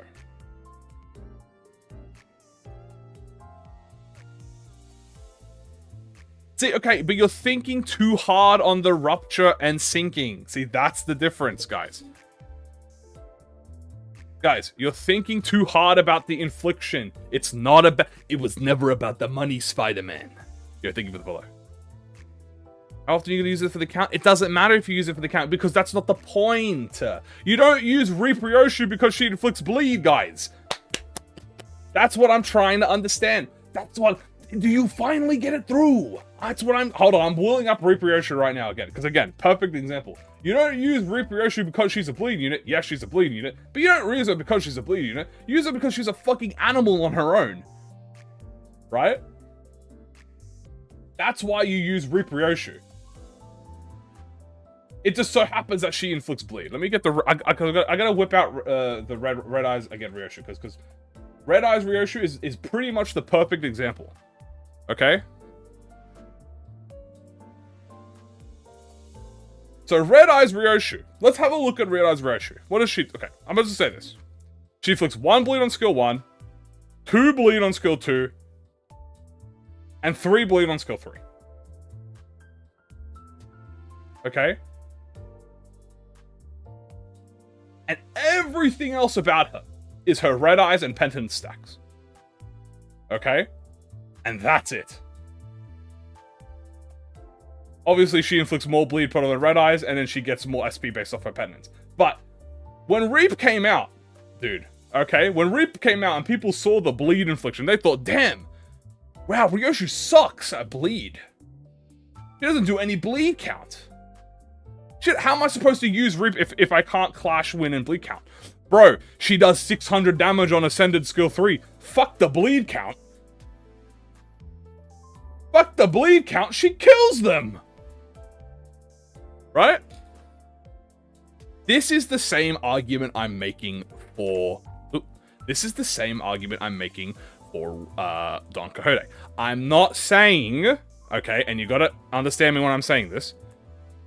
I'm not saying she replaces Lantern Don Quixote. I've never said that. And if you want to... If your only goal in life is to maintain 99 count and 99 potency, then use Lantern Dawn, right? It's fair. But Lantern Dawn has her downsides. She's a weak clasher. Okay? She has a hard conditional hit because you need to be at half HP if you want to maximize her thing. And she's slow. So, with all of those things, what would be in the alternative? The alternative is that someone who happens to inflict the Rupture status effect, but is entirely self-sufficient. And she's probably going to apply a fuck ton of potency. If not a fuck ton of potency, a decent amount of potency. Speaking of, let me have a look at Lantern Dawn real quick. Because we need to look at Lantern Dawn numbers, right? So she applies 2 count on skill 1. Absolutely great. She applies 4 potency at skill 2. Her best skill. Okay, because it inflicts 3 count on thing. Again, if you want to use this, completely fair. But do you see that there are some small issues here? Specifically with her power and her ability to clash. It is a 2-star. It is not a 3-star, right? And then the skill 3, which is the count eater, right? Like, oh yeah, because you want to eat the count and she heals HP. This is her heal move, right? So, she inflicts 2 count, which is good. So you go +1. Again, absolutely amazing. 4 potency. And typically +3. So you could say -1, right? And then 0 potency on her skill 3. So, okay, fair enough. We understand that they serve 2 entirely different purposes. Why am I even explaining this? Because I'm trying to make it clear that I'm not saying she is a replacement. Because I don't believe in replacements 1-to-1. I do think certain characters who have enhanced or different versions of the same IDs have different use cases, right? This is very much an aggro-focused tank, slow, and she inflicts count. You want her to go last on your turn because she kind of eats the last bit of the count and refreshes the count. Don Quixote, Queen of Hatred, is not like that. She is entirely different. She is more like Ryoshu. She inflicts the Rupture and Sinking status effect, but 90% of the time, you care about whatever the fuck Red Eyes Penitents do. And in this case, you want to care about maximizing your love and hate. You want to maximize your hysteria. You want to maximize your mark of villainy. You want to maximize your magical arcana. And you want to take your goddamn staff and fucking arcana slave.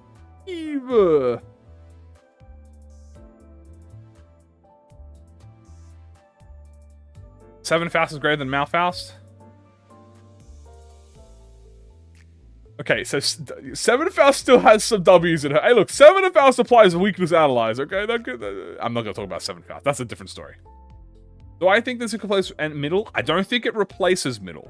I think you could use this in the middle if you want.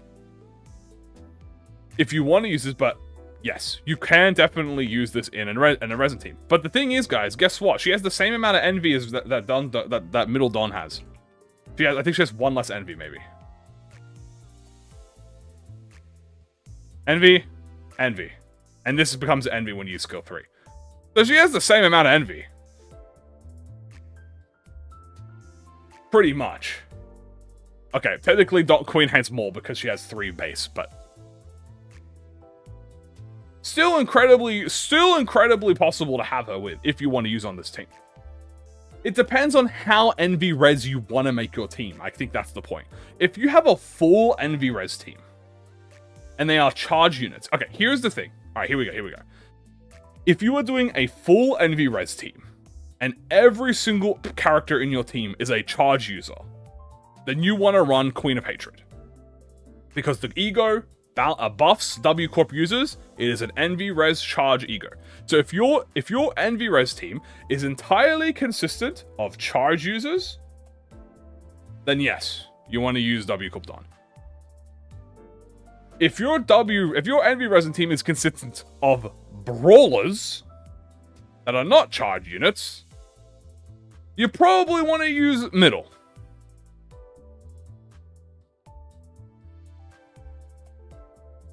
And we're saying why red sheets is so strong for no reason.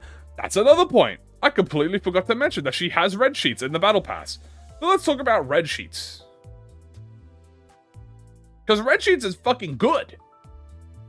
Alright? Now, obviously, it requires gluttony to fill, and she doesn't have gluttony in her thing, and it also requires lust, which she doesn't have lust to fill. But let's assume, for the sake of the matter, that you are a new player, you have the battle pass, and you have red sheets.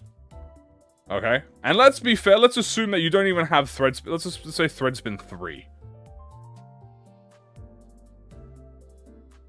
But why use red sheets when telepole is also there? It depends. Do you want to maintain the rupture agenda? Or do you want to focus on the self-sustain that is telepole? Do you want to... Are you using W Core? Are you using Queen of Hatred in a charge team? If so, use telepole. If you're using an a rupture team, use red sheets. She could sustain her own charge. W Corp has L3. So here we go. Immediately, now this is up type 4. Right, and I am going to give the benefit of the doubt. I'm going to say you don't have this at up type 4. So let's be real, and let's just say you have this at up type 3. Okay, because I think that's pretty fair. Now, can I, like, scale this to up type 3? How do I do this?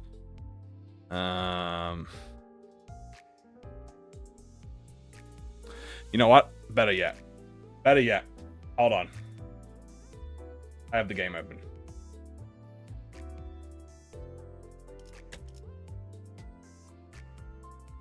Ah! Let's assume, for the benefit of the doubt, I'm a new player. And I have the battle pass. I asked my favorite Limbus streamer, Kamui ever, should I get the battle pass? And he said yes. So I bought the battle pass because I want to support Kim Jae-hoon. And let's say you have enough of 3. Because 4 is expensive. Let's say you have 3. Okay, it is a gluttony res. Now let's say you're using this on a rupture team. I am using the high shoes because I'm a new player. I just started. I got a few high shoes and say I got 7. Okay, so I'm using Haifu and I'm using 7. I'm using a standard rupture team. So first, you have the inflicted curse stat, right? So the goal is, obviously, you want to hit 10 curse. How do you hit 10 curse? You need a minimum of a 6 gluttony res. Okay, let's just say that you're probably not going to get that, right? That's pretty hard. So, but if you do, there's rupture count there. Okay, but let's assume you can't hit that. That's just too much. You're worrying about the second hit, which is inflict the talisman divided by 2 count. This one. Inflict the count, talisman divided by 4 rupture count. Round max 2. So you inflicted 2 count. Now that is neutral, but you are inflicting cursed talisman on the target. So, and then we go to the passives here, and that gives you defense level down, and that gives you the credibility. So there are options if you want to focus entirely on the rupture count. Does that inflict the count at all? No. So you only need upside 2 if you really want to care about it. Obviously, I'm using that as an example. It's not perfect. It is at max potential +3, minimum neutral. Okay? But when you're living in fucking high shoe society, guys, when you're living in high shoe society, bro, trust me, you're gonna get rupture count. Even if you just use 7 Heathcliff and, you know, fucking, if you use 7 Heathcliff and full stop Hong Lu to their effect, you'll also go rupture count positive. So, let me explain this one last time. Because Don KoD is the much simpler version of Rodion, who is a strictly sinking ID. Don KoD is a generalist unit who has rupture capabilities and sinking, while mostly focusing on her own charge gimmick. Right? She is not a replacement for Don, but she can be used in situations that would replace Don. If you have more counting than you can imagine in your team, you don't need the count, slap in Don, she'll take care of herself. If you want to put her on an Envy Res team, half Envy Res, half Bleed team, put her on there. You want to put her on a full Envy Res team, put her on there. You want to put her on a charge team, W Corp, put her on there. Rodion, on the other hand, is a much more complex sinking ID. She is a sinking ID. You want to put her on the sinking team. She has sinking conditionals. She also does get charge benefits, so theoretically, you could put her on a charge team. You could have her be a tank, but you will be hurting your potential more because she requires sinking to activate.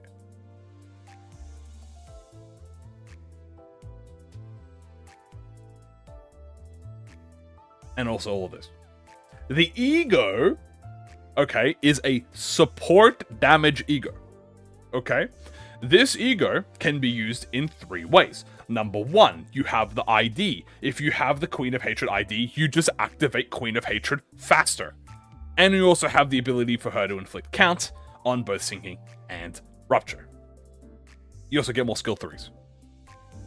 Number 2, you do not have the Queen of Hatred ID, but you have the E.G.O.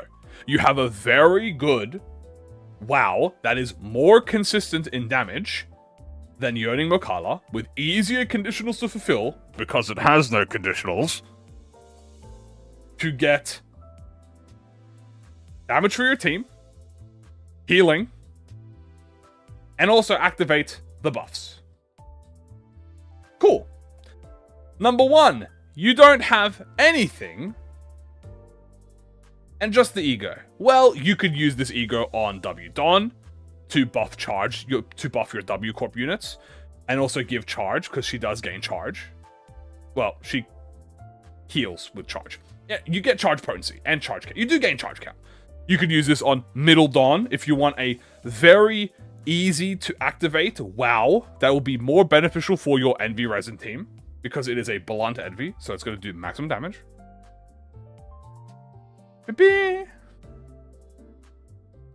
And that's really it for the IDs and E.G.Os, guys. There's nothing much more I can speak about on that.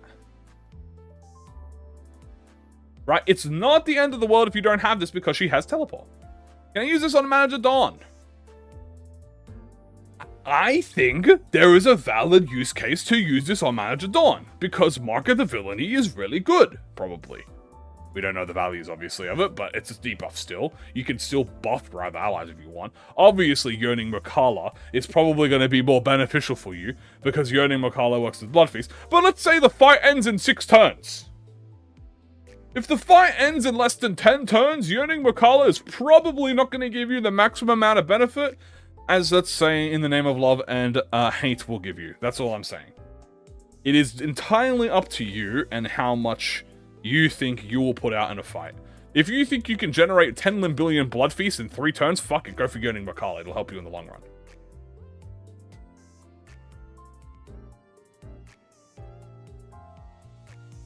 Can I use this on Shidon? You could use this on Shidon. It heals, so you can help. You can buff your She units, because it applies up to 2 people. It gives it up to 2 other, probably 3 other people. It also probably requires a lot of Envy. Yeah.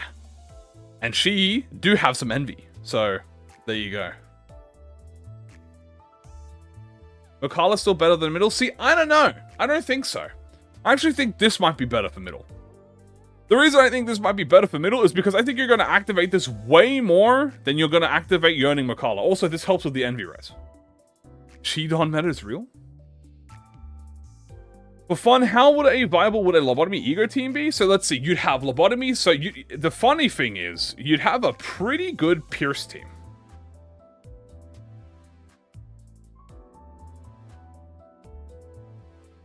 That's equal 3-star for her. So for Lobotomy E.G.O, what? You got Lobotomy Solemn Lament. You've got Lobotomy Queen of Hatred. You've got Lobotomy Reap. You've got, what? Lobotomy fucking, I don't think Sun Shower or Slush Milk count. Lobotomy Rodion. Lobotomy Otis. Yeah, you're cooking. Regret Faust. True. Sorry, how can I forget Regret Faust? Yeah, you're probably cooking.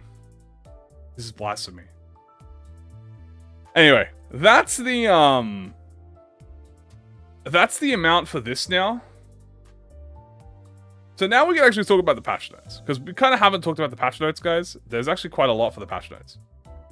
So let's talk about the patch. Because I might have been wrong. That's right, guys. Kamui ever might have been wrong about something. And you know what, guys? When I'm wrong about something, I'll admit it. Guys, I don't think Infinite is coming out during Walpurgis. I know. I lied to you all. I was so confident. I was like, Infinite will come out on the same day as Walpurgis. Infinite will come out. It said it in the notes. It said it that, from what I've read here, it does not appear that Infinite is coming out alongside Walpurgis. I know. I didn't lie. I was incorrect, and I'm going to own up to it.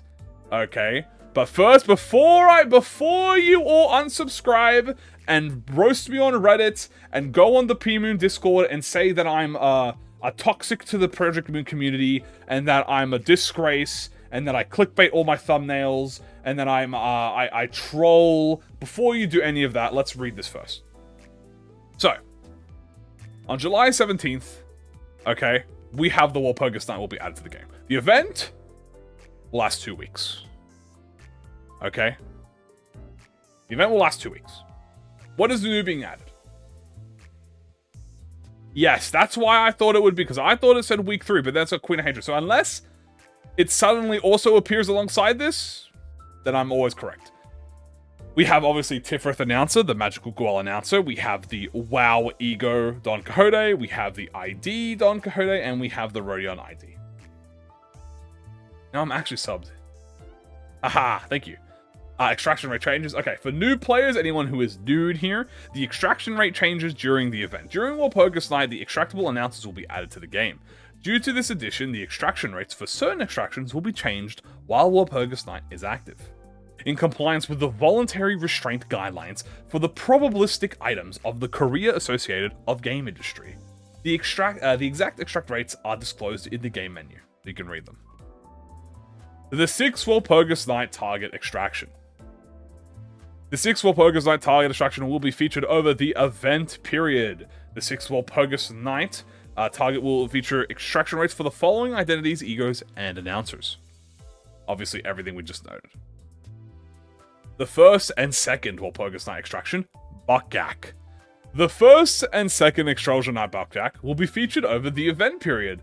The 1st and 2nd Walpurgis Night extract focus features increased extraction rates for the identities E.G.O announcers added during the 1st and 2nd night. So we have Regret Faust and Magic Bullet. We have Hook Lu, Lantern Don Quixote. We have Regret Massault, Malcute, and Pierre and Jack.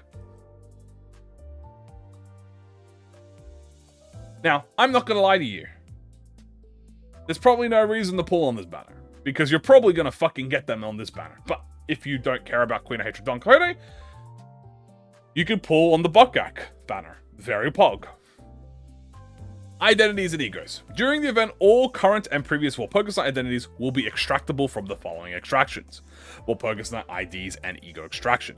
The 6th Walpurgis Night extraction, the 1st and 2nd extraction Buckjack, the new manager welcome, the assured extractions, and standard extractions. Yeah, thank you for the follow. Featured. As you can see, here are all the now featured identities for the Walpurgis Night. We have Lob E.G.O Don, Lob E.G.O Rodion, full stop Lu, full stop Heath, Lob E.G.O Yisang, Lob E.G.O Ryoshu, Dawn Sinclair, Lob E.G.O Otis, Lob E.G.O Faust, Lob E.G.O Dawn again, Hook Office Lu, In the Name of Lon and Dawn, Sanguine Desire Rodion, Magic Bullet Otis, Psalm, Gregor, Wingby Ishma, and Regret Mersault. Which thing do I think will be better for a new player? Queen of Hatred. Most likely, the current one will be better. Most likely. Because it's better to have... I would say that... Look, if you're a new player, and you want me to point at which IDs here you think you should get, I think you should get Hong Lu and Heathcliff. Don Quixote. Ryoshu. And you're probably set. You probably don't need anyone else. If you want, because those are the most generalized characters that just work amazing on their own. Like, they don't need anything. Probably, assuming Don Quixote works amazingly on her own. Right? If you have a sinking team, you obviously want Rodion. If you have a sinking team, you also want Yisang. If you have a burn team, you want Sinclair and Otis. If you have a tremor team, you want Faust. You could just farm shards on the MD. I would not roll on the Bokak. Yeah, I would recommend to not roll on the Bokak because you can just shard everything. But if you're a new player and you don't have shards, well, there's a potential. Don Claire is very good. Oh, I'm not saying he's not good. He's absolutely amazing. But I would recommend him if you have a burn team.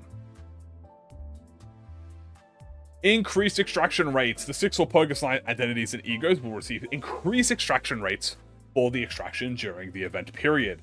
The afflicted extractions will be increased. Obviously, it is the IDs we talked about. The first and second identities also will receive increased extraction rates. During the event period, all Walpurgis line identities and egos can appear from the new manager's welcome, assured extraction 3SR identities, and standard fair extractions as well. Please note that these extractions do not provide specific extraction rates. So you can use your assured 3-star extraction. If you're a new player, save on your new manager welcome because you're 99% going to get that. And standard fare, which I don't know why the fuck you would ever pull on standard fare. But if you do want to pull on standard fare, go nuts. Bokak missions? Yeah, well, we're going to get to the mission soon. That'll be on this page. Extraction announcers. Now, guys, very important that you understand how announcers work, okay? The announcers that will be added is Tifrith and Queen of Hatred. They have a higher extraction rate. Now, what does this mean? Big, important notice. Okay, let me tell you how this appears. The announcer extraction does not affect 3-star identities. However, it does affect 2-star and 1-star identities.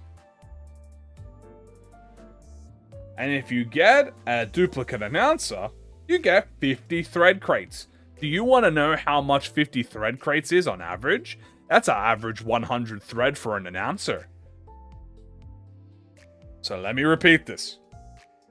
An announcer is not replacing and does not affect 3 stars. It only affects 2 stars and 1 stars. But I'm not going to lie to you guys.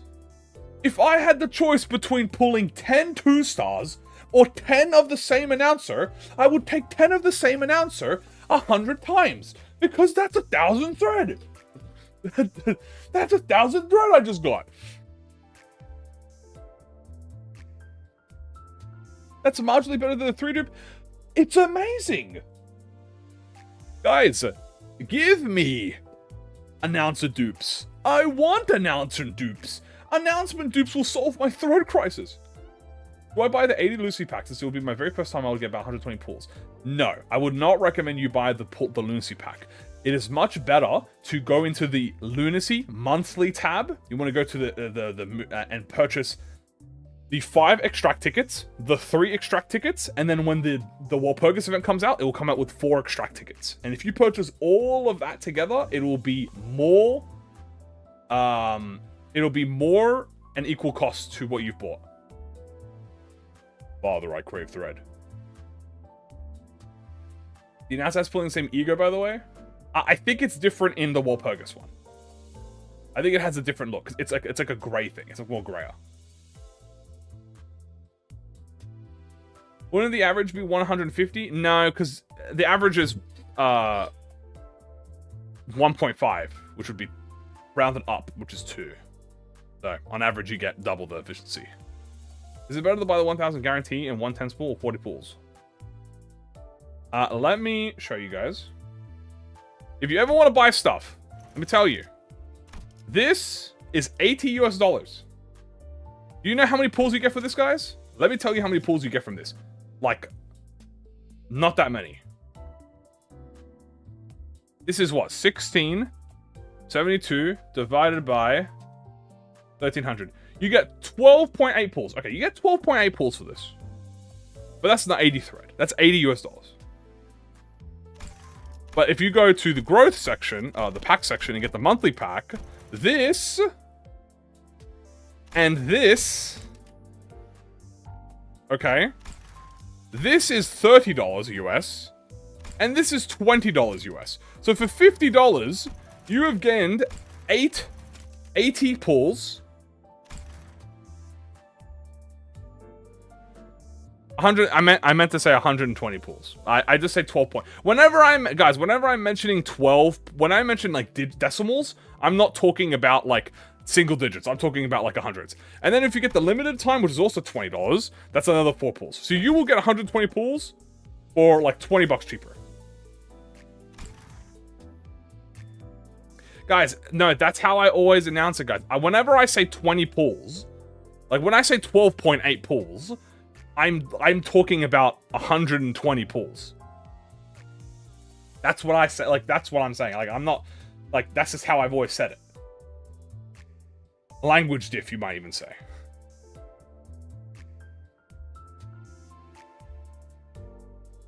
Also, yeah, the 14 daily pulls. Anyway. Funding the anime. Anyway. Extracting via E-Sang Exchange. Yeah, you can extract via E-Sang Exchange. There's no big deal. Blah, blah, blah, blah, blah. Dispenser. Very important. Okay, let's talk about the dispenser, guys. During the 6 Walpurgis event, you could purchase all identities and egos from the previous Walpurgis Night events. However, identities featured in the ongoing one cannot be purchased. Here are all the things that you can dispense. Is 3-star guarantee plus 10 pull better than 40 pulls for Walpurgis?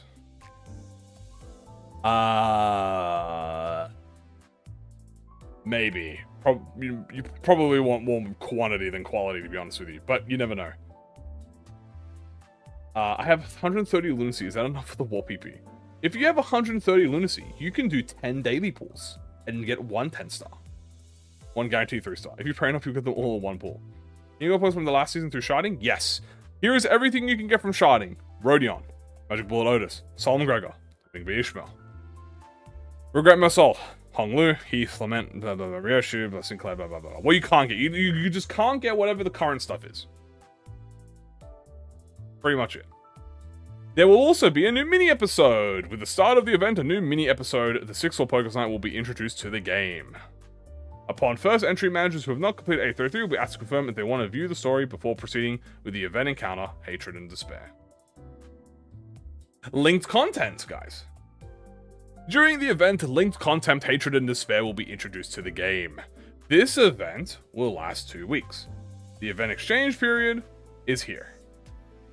Description. With the start of the event, the Hatred and Despair will be added to the game. Complete special messages in the easy and hard to receive mission rewards. As you can see, here is the easy and hard. During the event period, the 6 Walpurgis Night Hatred and Despair events can be accessed regardless of the main story. However, once the events close, you will no longer be able to have access to them.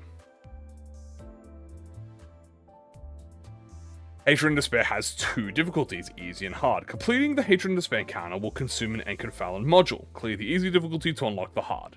The following effects will be active in easy. The identity is lower than 55, raise their level 55, and if identities, upsides, or egos are lower than 3, they raise it to 3.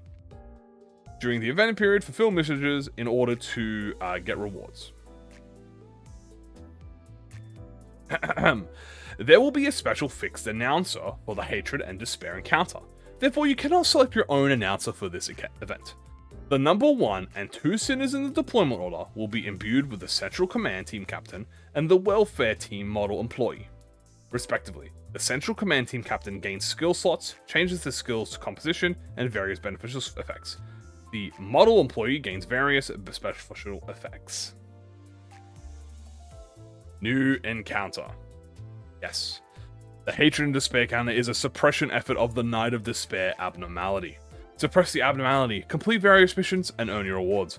However, once you pass the 99 turns, the encounter will end in defeat. Here are some missions. View the missions to complete the missions menu. Every mission provides rewards. There are easy and hard missions which can be completed. Once the event closes, you can no longer complete the mission. The rewards will be open for 3 weeks. Even after the event ends, you'll be able to experience the combat encounter and view its story on the Drive tab. I drive. You can revisit the story, but not the encounter. The combat encounter will become available after the Drive side menu. So let's have a look real quick, because I want to actually have a little tease. I want to have a little tease here. Let's have a read of what some of these missions are, shall we? Okay, it says, use Arcana Slave to suppress the Knight of Despair with the Weathered Knight effect.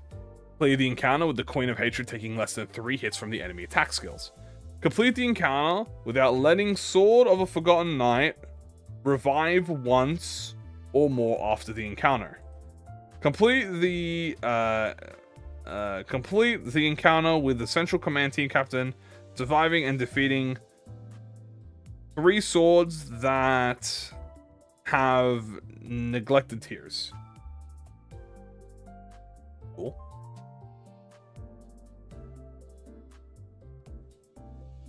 Now we have a new theme pack. As a note, guys, be very careful of the theme packs because they are spoilers until you have completed the main event. But after the July 13th, the Hatred and Despair theme pack will be added to the Mirror Dungeon. Walpurgis Night Choice events and E.G.O gifts will be added to said floor. It is going to be a floor 3 encounter. On normal will be floor, but it will be a floor 3 encounter. Also, I can see a new unique sinking E.G.O there. Please note that this floor pack will appear as a fixed spawn during Walpurgis and will be added to the randomized pools later. And also, playing the event has no effect on your event missions. So, that is the event, pretty much. Is that charge? Oh, it is charge, you're right. I'm gonna go into pixels. For sharding in the Walpurgis dispenser. I think you should get Ryoshu, full stop Heathcliff, full stop Honglu. Then anything after that is treats. That looks like a piece of, that looks like a 2-star. This looks like a piece of Queen of Hatred's wing. I think we ripped her wing off, guys. They've ripped her wing off. This would be very funny because that makes 2 floor 3 packs with exclusive charges. Is it EX? No, it's not EX.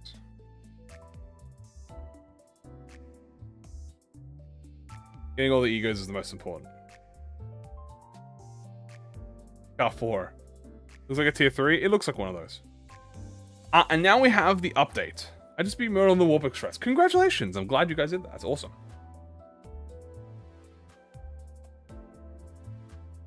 Now. And Noon with the transistor. I don't think you're missing out much on the transistor, to be honest with you. But I guess, yeah. It's only got 1 E.G.O gift, so I mean, fair enough. When are achievements coming? Hold on. We will see what this update notice, if they say anything. So this is the obviously update notice. This is obviously telling you about the new extraction. Walpurgis is coming. We're just going to skip everything. We have a new package. Highly recommend that if you purchase money on Limbus company, you always get these. These are pretty much always worth it. It is $21 to get 4 tickets, which I believe is $8 cheaper than to get 3 tickets. Because I think 3 tickets are $30. I don't remember. Or it's... Anyway, yeah. 4 tickets, W. Identity Growth Pack, you don't have to stress about that. But the E.G.O upgrade, not gonna lie to you guys, these takeoff modules, kinda worth it. You know how expensive uptying a E.G.O is? So if you can uptie a WoW E.G.O, if you're a type of money, if you got a JOB, if you are EMPLOYEED, employed. If you're employed, you might be interested in this.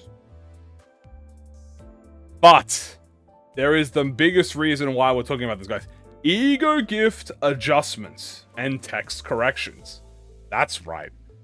We're getting E.G.O gift adjustments. Certain E.G.O gifts will have their effects and text adjusted. The following adjustment descriptions are all base level, unenhanced versions of the E.G.O. Negative coin IDs? I would agree. Yes, I would say that they are. We have not only noted the parts of the E.G.O gifts that are changed or done, but any unlisted effects have been adjusted. One text correction. There are E.G.O gifts which descriptions that are getting changed to match the actual effect. So we have the new tier 4 bleed effect, which is a drop. Before using skills that consume blood feast if the target has 30 bleed potency. After combat start, if the target getting attacked by an identity that consumes blood feast has 30 bleed potency. Hold on. Okay, so this is just worded better. If the target getting attacked by an identity that consumes blood feast has 30 bleed potency. Before using skills that consume blood feast if the target has 30 bleed. Yeah, okay.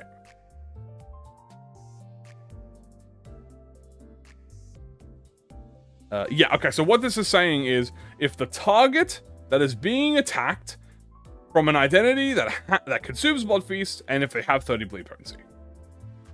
We have Ruin. When inflicting rupture potency with skills and effects, inflict 2 potency and 1 count against the target. Now we have when inflicting rupture potency or count with skill effects, inflict rupture potency and count against the target. These are just text corrections, okay? These are not gameplay changes, it's just a text. We have Night Vision Goggles. This gift activates when an ally has 15 charge count at turn start. This gift activates when an ally has 15 charge count at turn start, including unique charge. So, this specifically means Rodion. This specifically means Queen of Hatred Don Quixote. This specifically means Knight of Despair Rodion. We have Miniature Telepole. After attack with a skill that consumed 7 charge count on self.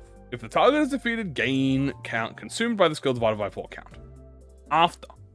After attack with a skill that consumed 7 plus charge count on self. If the target is defeated, gain charge count consumed divided by 4 charge count, including unique charge.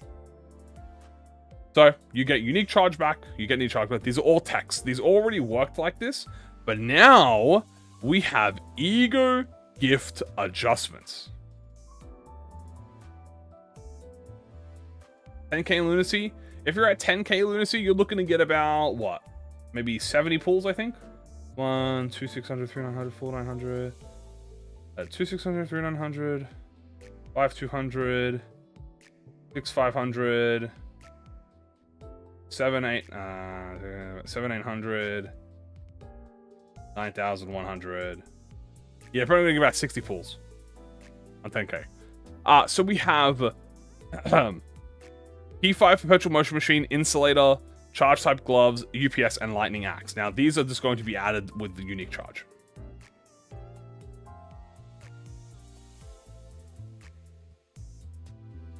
Octagonal Bolt will now count for unique charge. The T1 Perpetual Machine will now count for unique charge. And bug fixes and improvements. Added unique voice line conditions for the Different the Magical Girl. Relevant changes announce voice lines for winning and losing a counter. Oh,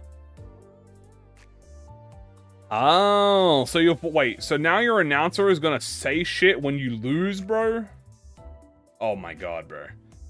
Please note that these can be skipped by tapping or selecting the screen after the encounter ends. We're planning to add an option in the settings to skip these automatically. Dude, imagine losing and then your fucking announcer just roasts you, bro. Holy shit. Fix an issue where in the story dungeon, Don Quixote does not gain modifiers when it begins. Issue with the Perpetual Machine. Gain attack power for every 2 potency. Activates for unique effects.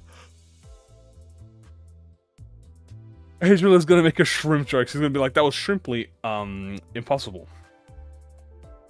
Fix an issue where Pekatulum Invite could gain the effects of self-resonant circuit from the E.G.O gift. That's funny. Fish new where the resistance values do not work. UI announcer. Fix the issue when the list of activated Grace of Stars, their enhanced will not show. Adjusted the UI, so if the player tries to spend more star than they have, the Grace of Stars button will be grayed out. Adjusted the mirror of exploration complete screen so that the players can choose to claim rewards. The player can close the outside the claim rewards. Oh my god. Guys, they just buffed me. Holy shit, guys. Let me explain to you what this means, guys. Adjusted the mirror dungeon exploration complete screen so that you can close the claim reward window and select this area outside the claim reward window. So, this is really niche, but pretty much, if you finished a mirror dungeon run and accidentally hit the claim button, it would pop up the window and you could not close it, which means that you couldn't view your, like, stats and stuff. Really annoying, but that's a minor issue, and then they just made it so now you can close it. Oh my god, which means you can close and see your stats before you can... Oh my god. Holy shit, it's so peem.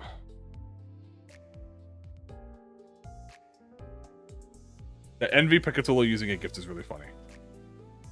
Thank you. Improve starlight consumption displayed. Okay, so that's going to improve your consumption. iOS. Both Sun versus don't work in Mirror Dungeon. Translation issues. Ishmael. Walpurgis not announced to the top of the list. JP only. Oh my god, guys, they fixed it! English fixed. Lightning Axe. The Lightning Axe.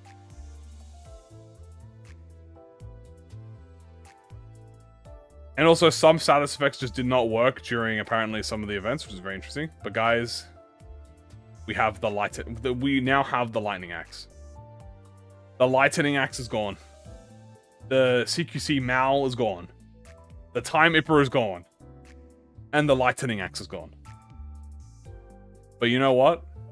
In our hearts, it will always be known as the Lightning Axe. I want my Lightning Axe back. And we only get 300 Lunacy, because what do you think is going to happen, guys? Let me tell you what's going to happen.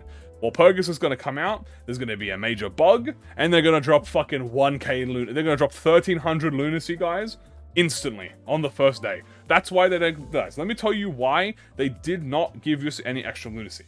Because there's going to be a fucking bug, or some dumb bullshit, because it always is, and they're going to drop 1300 Lunacy on the spot like that, just for that, instantly. So they're not going to give us Lunacy now. They're going to wait until the fucking Walpurgis comes out, and then they're going to drop the fucking Lunacy.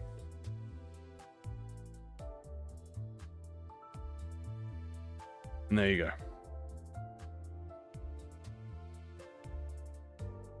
Oh. I wonder if Limbus will get put on the... I wonder if Limbus will get put on the front page of Steam again.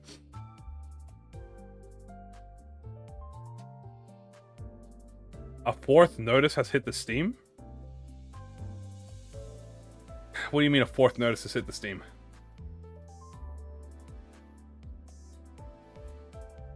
Is there another update? Hold on. Do I have to look at the Twitter? Hold on. .com. This company. Oh, no, I don't see any new update besides these two. Oh, we're good. No, we had them. We got them. We got everything. All right. Oh. Oh, new Steam notice. Let's have a read of this.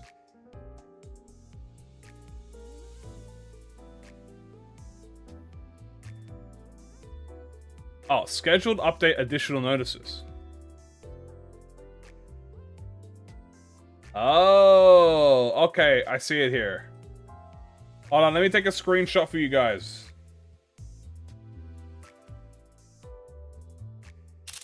Hold on.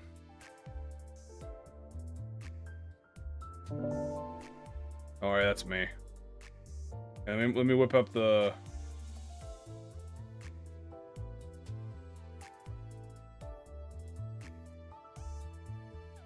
So. Hello, this is ProjectMoon. We would like to inform you about information that was missing from our July 14th scheduled update notice. Please continue reading for more information. Bug fix and improvements. Fix an issue where in certain circumstances UI controls became unavailable when entering the Mirror of Immortality. The issue occurred with the July 7th 10th Moonarity hard difficulty, with the unlock condition for the hard being changed to clear 30 and 36. We identified that this issue occurs in certain managers who have yet to clear the stage and have not played MI at normal difficulty. Please note that the issues identified, we're writing the 14th update and will be fixed with the 17th. Walpurgis Night Extractions. Vergilius Announcer, previously distributed via the second anniversary, will be added to the list of extractables. With the addition of the Vergilius Announcer to Walpurgis, the announcer can be obtained from the Yisang extraction as well. Extractions of which Vergilius Announcer is either feature or obtainable. The 6th Walpurgis and the 1st or 2nd. We apologize for the confusion caused by the incomplete notice open/list. There you go.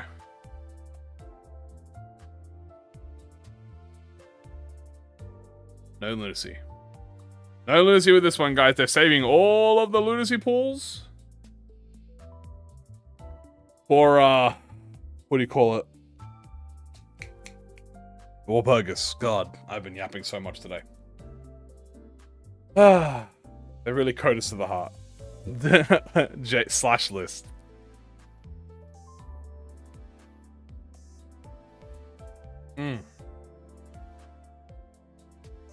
Vergilius was in LobCorp confirmed?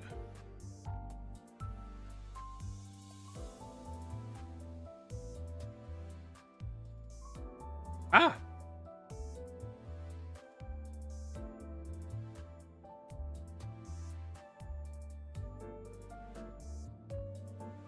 There you go. Anyway.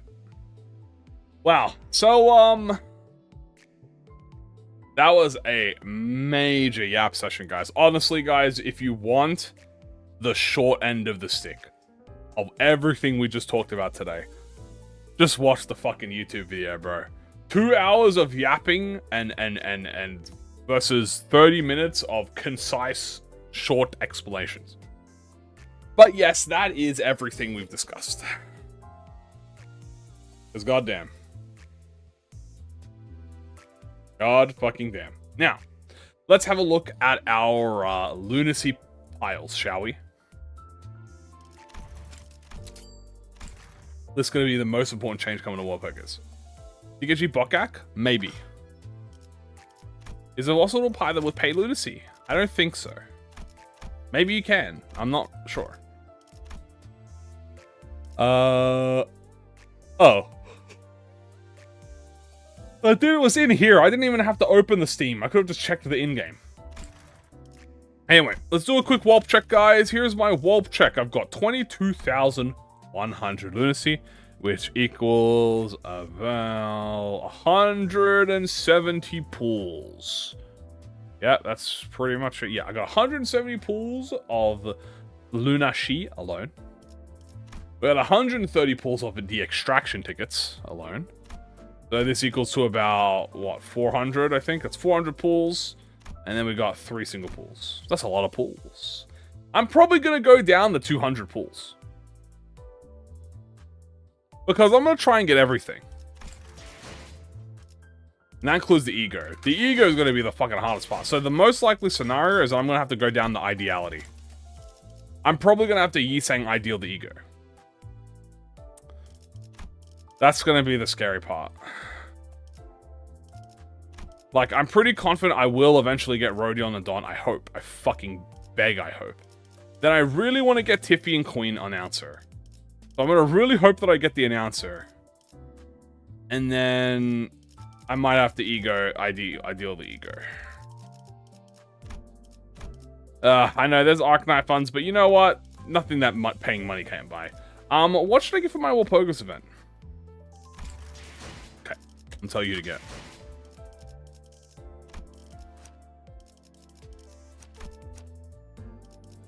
Right, hold on, I can do it this way. See these 3 that I have right now? Lob, E.G.O. Ryoshu, full stop, full stop. These are the 3 motherfucking easiest IDs to use in the game. Okay? You grab them, put them on any team, and you just let them work. These guys, you can put them on any team. If you're a new player, one of these IDs, preferably if you don't have Hong Lu, get Heathcliff. I've got Solomon Yusang. Yeah, well, I can put Solomon Yusang in.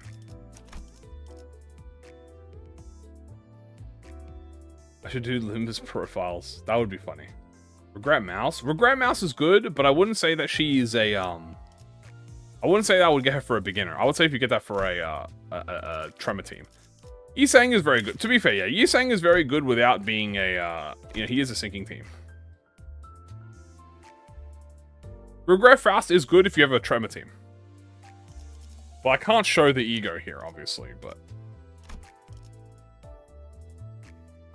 Manager Don. Well, Manager Don is not Walpurgis. This is strictly Walpurgis. If you had to ask me, what IDs as a new player, what should I get for Walpurgis? Get these 4 first, and then you can get anything else after. Because you probably don't have a team, unless you have a team. Like if you spawned in, like to Limbus Company, and you got gifted all the burn units, well then obviously I would suggest you get Magic Bull Otis, right? And Philip. If you spawned into Limbus Company and you got given a Tremor team, well then obviously I recommend you get Faust.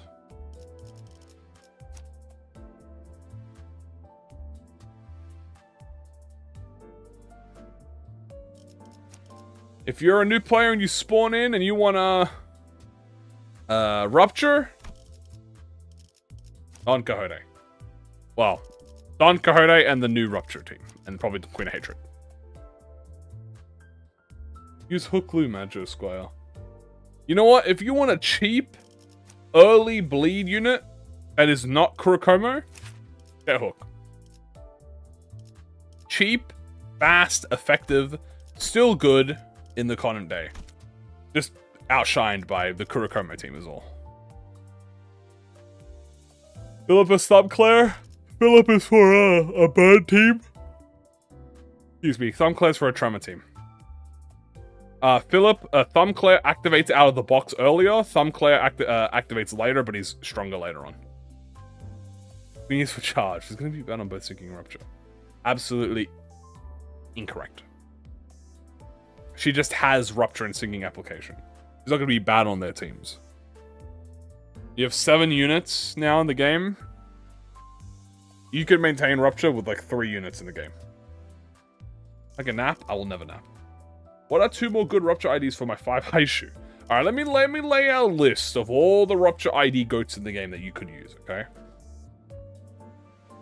Obviously, we have the legendary Yi Sang, so you could do W Sang if you want to be a goat. If you want to be a god gamer. If you want to use a charge team alongside your like Rupture team, we can do like W Corp.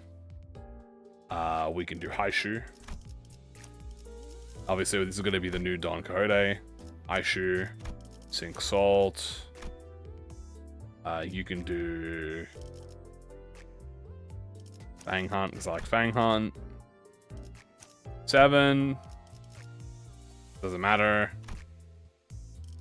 Deviat or Sea Branch. I'll do Deviat in this instance. Put Talisman on there if you want. Godus. And Gregory.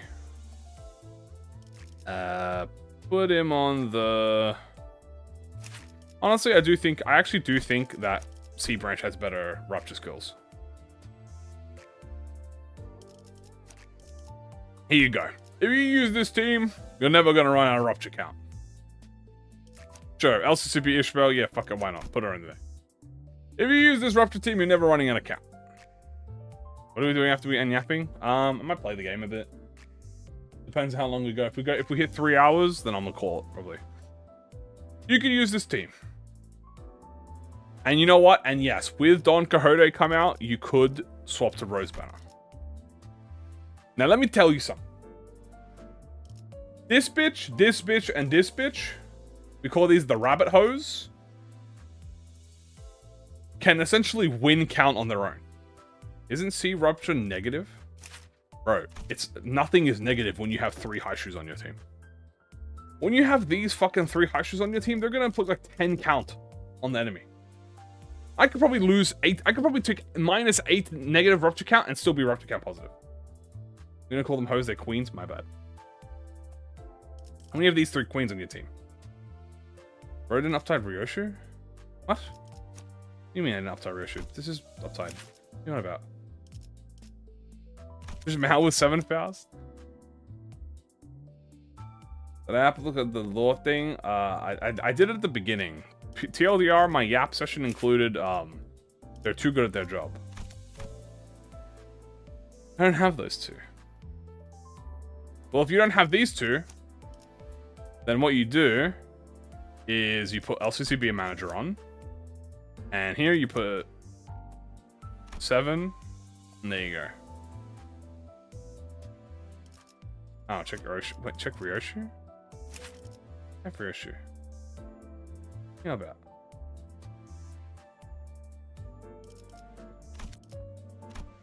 As all my rock teams are uptype. Check Hodis instead. Doesn't matter. I still have they're all uptype for it. What do you mean? Look at they're all uptype. You can see the little ding. Except you saying. With pile on for 1 more aura farmer. Okay, fair enough. I mean, Haishu, Roshu, and Otis only in season 7. Use Queen in a sinking team then? Oh, she's the first art. Yeah, I just prefer the first art over the second one. Because this makes it easier to distinguish her with Otis. What should I shard first? Hold on, do I already have that or did I wipe it already? Full stop, Reaper Roshu, Solemn Lament. If you want to do a sinking team with Queen of Hatred, here's what I recommend on a sinking team with Queen of Hatred. Let's go with, I mean, since it's Walpurgis, you might as well just do this instead. I mean, like, to be honest with you, there's not a lot of sinking IDs, so there's not a lot of sinking IDs, so you might as well just shove literally every sinking ID in the game here. You won't notice the difference. Now, I do think that Reindeer is actually going to be better here, because charge, obviously, so you're going to want to charge max. And Wild Hunt. This is going to be Rodion, obviously. I guess we'll put Mariachi on as a backup. Withering. This is your sinking team. These 2, just replace them with Don KoD, with the Lobotomy Corp. Do I count that as a W? No. Here you go. What about Mola? You can do Mola if you want. If you want to do Mola, there's nothing stopping you from doing Mola. I put R-Corp because Don KoD... The reason I put R-Corp... Okay, here's my sinking team. The reason I put R-Corp here and here is because these 2 will benefit from each other, and these will 2 be charge IDs. So we have 1, 2, 3, 4, 5. What about Dishu Mesol? Oh yeah, put Dishu Mesol in here. I forgot. He's the GOAT. Here you go. This is a standard sinking team. Put this on if you want. You don't have to use this, but if you're gonna have a charge team, you might as well, because you're gonna have 1, 2, 3, 4, 5 charge units. I'm distorted right now. Can I remake my team company? My team company is this right now, which I think is pretty fair. There's nothing really... The only potential thing I could add is N-Corp Yisang. But I think having Lantern is probably better because... Actually, I don't know. I think people like Lantern more than N-Corp. I'm not really sure. Can Queen of Hatred use echoes?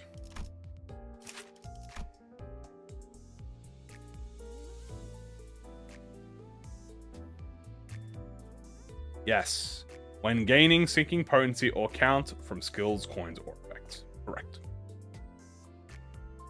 So yes, she can apply echoes, which is why I have both Faust and Ian here. You can run them both. Honestly, I run them both, to be honest with you, because these are, like, really good effects. Like, I feel like look how slept on this move is, by the way. This is 6 sinking count. Plus echoes of the mana. Oh, Kubo. Yeah, thank you for the follow. Like, look at this. I feel like people sleep on Faust here. She's inflicting 6 count if you already have echoes. What ego do I recommend for a sinking team? Bygone Days. Rhyme Shank. I do think Portrait is a really good ego too. Which is also Bygone Days. Yeah, I run these both together. Because honestly, if one doesn't have Echoes of the Mana, the other one will. So you're pretty much going to have perma Echoes of the Mana. Which is really goated.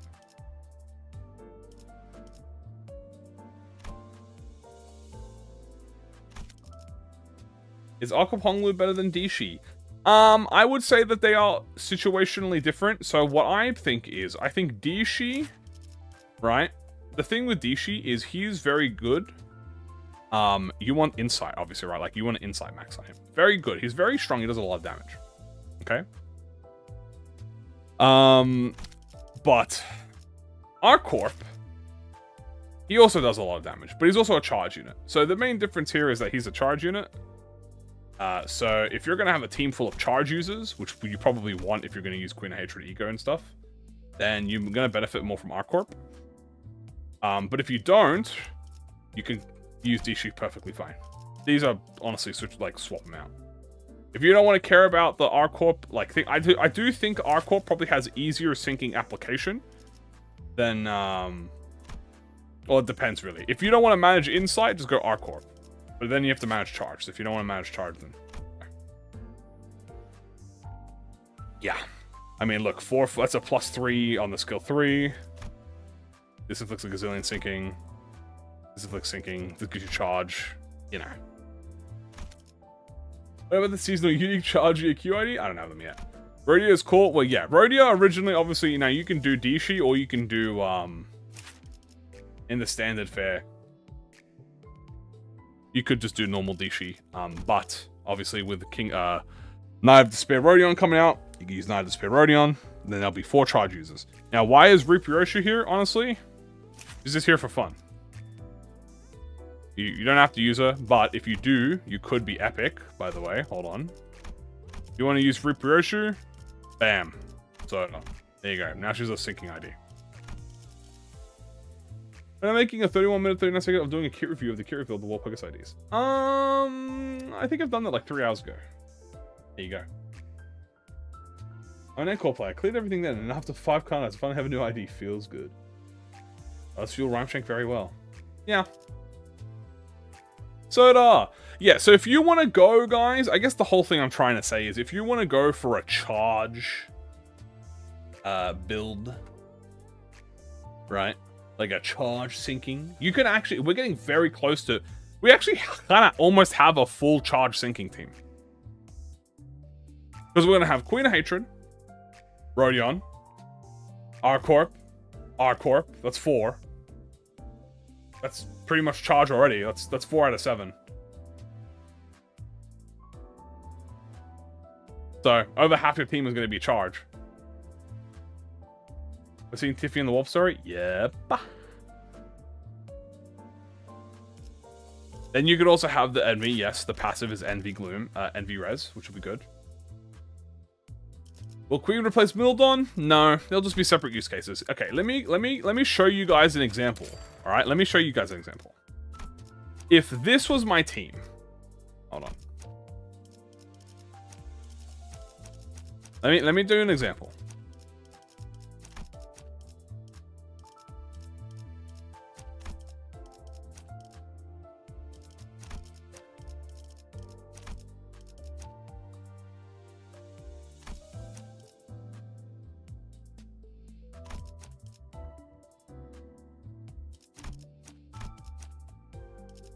If this was my team that I'm bringing, this is a full Envy Res team.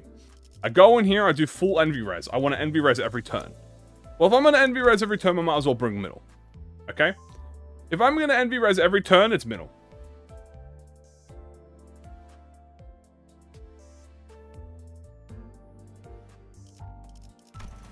If I want to just bring, let's say, for quad, maybe just normal Sinclair. Let's say we just bring Heathcliff. And then maybe we have... let's see here.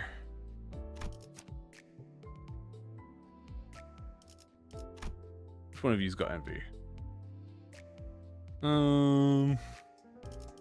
Chef. Actually, we'll bring Sea Gregor. Reindeer. This is where I would bring Queen of Hatred Dawn.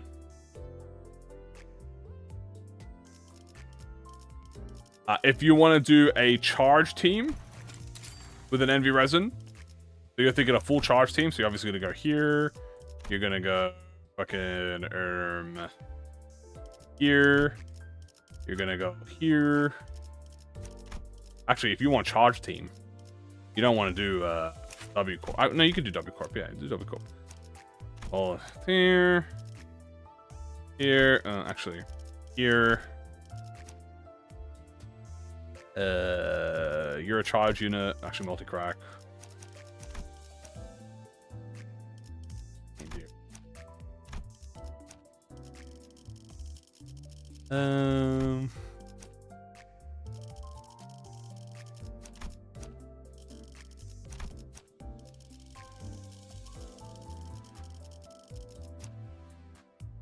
There you go.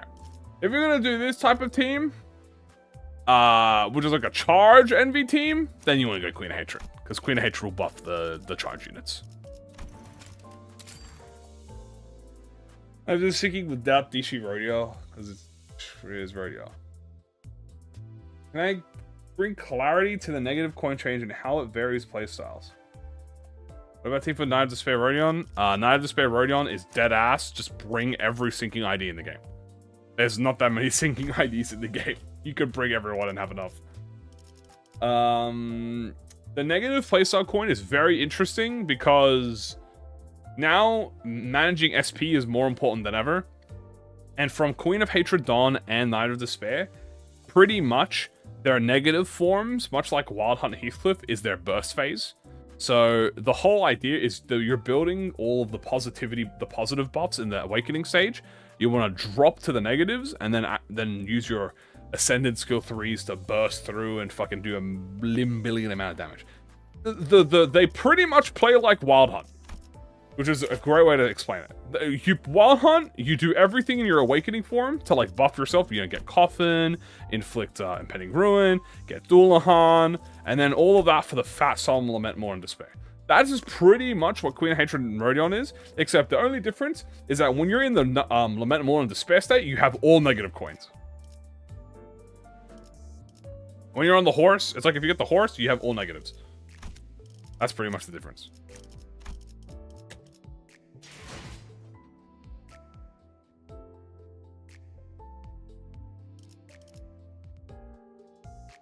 Goes for her hex nail. Yeah, you can do that.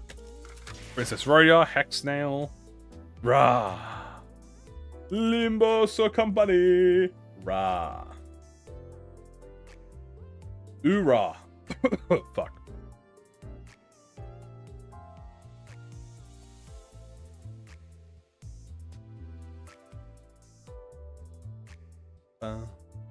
And you get his body sack. Can I try a solo KoD? I will definitely do some solos with them. How do you build around like Ancorp nails? So to be H with you, building around Ancorp nails, it's pretty much just using like, I'm not gonna lie to you, like Faust can solo nails by herself. Like Mouse has so much nails infliction, she could probably just solo nails by herself. If you need nails, just use Grip Faust. She is the nail queen. 4 nails on skill 3, so you have a minimum of 2 nails next turn. And then 5, also round down, so you'll be have a minimum of 2. I do a Lobcorp team. How do I make Rodion and Don be negative at turn 1, especially on MDs? Lose the clash. Well, now. Pretty much.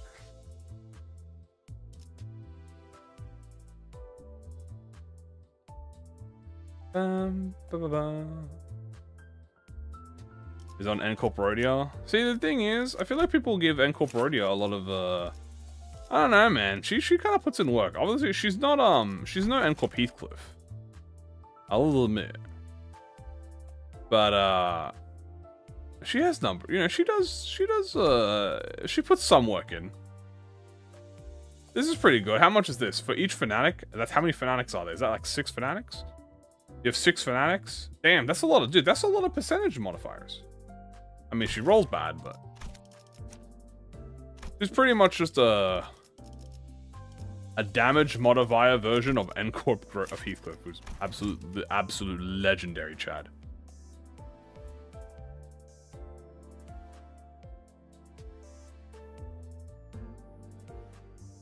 What a Chad uptie for.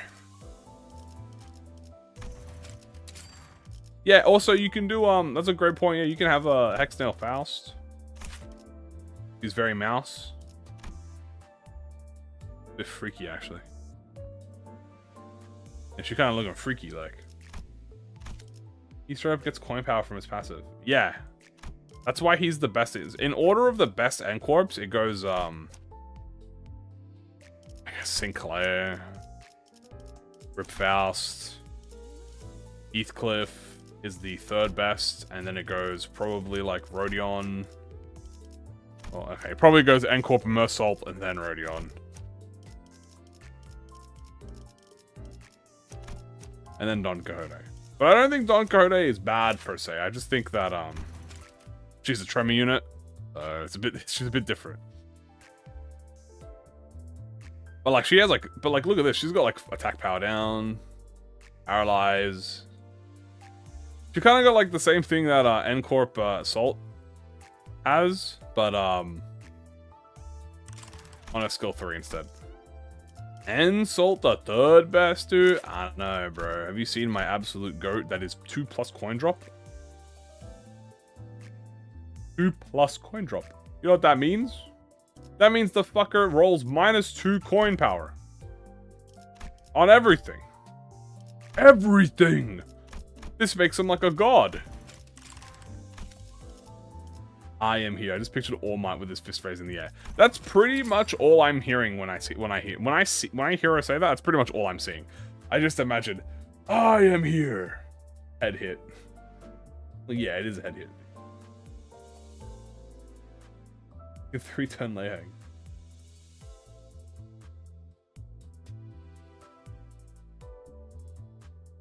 Now Killer has 6 coin unbreakable with. Yeah, okay, fair enough. I guess if you're doing the lay hang cheese, then you can do that.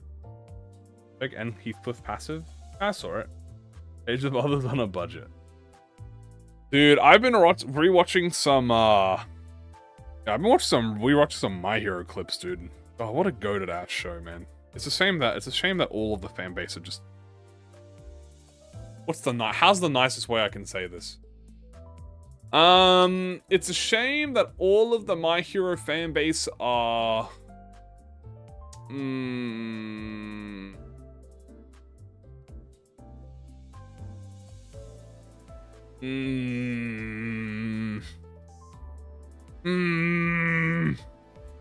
My mother said, if you have nothing nice to say nothing at all. But fuck that. I hate them. There you go. That's what I say.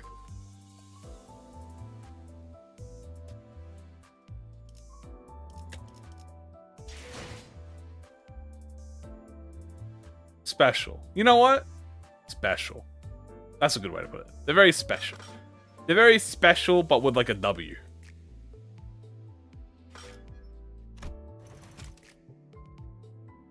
It is a shame that they are a My Hero fan base is all you need to say. Yeah, pretty much. Also, ooh, look at that. We got 600 shards, dude. Should I shard my remaining egos? If I shard the remaining, I have a Sinclair ego. Hold on, do you guys want me to pull a Sinclair ego real quick? Just do a full Walpurgis team? I think I could, dude. God damn. The only egos I have left are these 3 pass egos. And I don't want, and look, this is Fluid Sack. So, and then we got 4th match. All cost was my Lunacy. I could spend 200 right now, or 400 total, to get, Impending Day and then keep the Rodion one. Because I want to keep, honestly, one. God, Screw Loop Wallop. I already have it. Before he pulls with Lunacy alone. Not counting 30 from tickets. No, I really do want these. I do have enough boxes, but I need them for shards as well. Yeah, maybe I get Impending Day so I don't... Yeah. The thing is, dude, how tilted am I going to be, guys, if I pull the E.G.O? Yeah, these are the last 3 E.G.O I'm missing. And if I miss Walpurgis E.G.O, it's, you know, it's not the end of the world. I'll just get the Walpurgis E.G.O on the next event. Hopefully I don't get it. Isn't Battle Pass non-E.G.O? Only current, the previous season. Previous season Battle Pass E.G.O. But you can get the one before that, which I have. I'll show you guys, look. Standard fare. I'm missing announcers. Season 6. Got everything. Got everything. I got everything. I got everything. Got everything. I only am missing 3.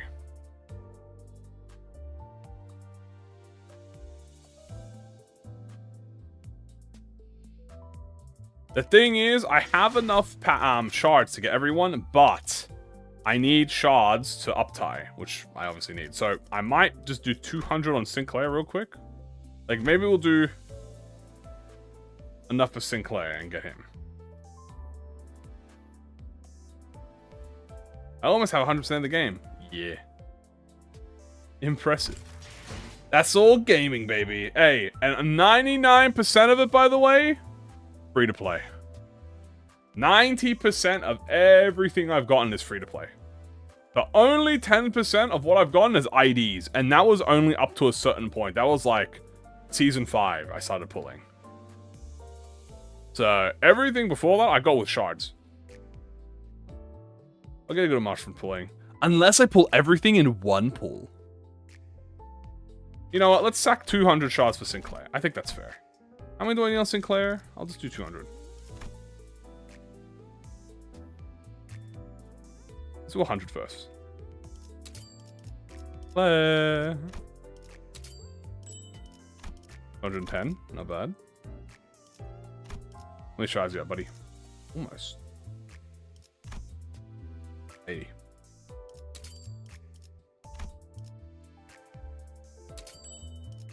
164. Oh! Can I get lucky? RNG lucky? Can I get one fat 3-coiner? Oh! Minimum! 181 crates minimum, bro. Dude. Can I buy the battle pass? Isn't that kind of disqualifying for being an FTP? Nah. Battle pass is literally how you get shards. Like, you don't get it other way. So, I guess if you buy the battle pass, then I mean, fair enough, I guess. But dude, 181 crates, that's pretty cheap. We got a good RNG. So, there you go. I'll crush you.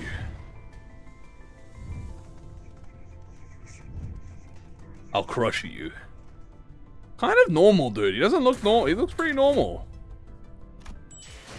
Oh, there we go. Alright, Mr. Sinclair. Guess I should probably uptie this once. Although I kind of want my thread, but it's fine. Being an attack with attack will count and gain 5 figures of that skill affinity. Huh, not bad. Okay.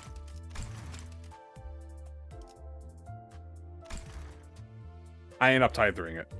I ain't uptie 3ing it, guys. You think I got look how much thread I got. Look how much thread I just got. I have 355 thread. You know how much thread that is? That's nothing. I can't even thread both of the new IDs. You know? My dailies. I've done my dailies, I think. Have I? Yeah, I've done my dailies. I've cleared them all. Ah, yeah, they're not tight too. Am I gonna get thread from dupe announcers in Swapberg? True, but... Buttercup. Okay. But. Here's the liquor. I'd rather have the power after. I'd rather not need... Okay. I would rather be in a position where I have too much thread thank you for the follow, then in a position where I don't have enough thread.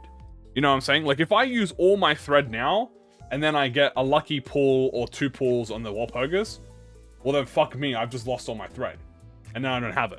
But if I do Walpurgis, I get everything on Walpurgis first, I have a large amount of thread, then I can go around and up-tying everything. Which, by the way, guys, I actually mathed it out. You guys want to know some math? I went and mathed out every single E.G.O by thread spin. And I counted every E.G.O I have at uptide 2. Okay? Which was 56 E.G.Os. Well, now 57, because I just got the thing.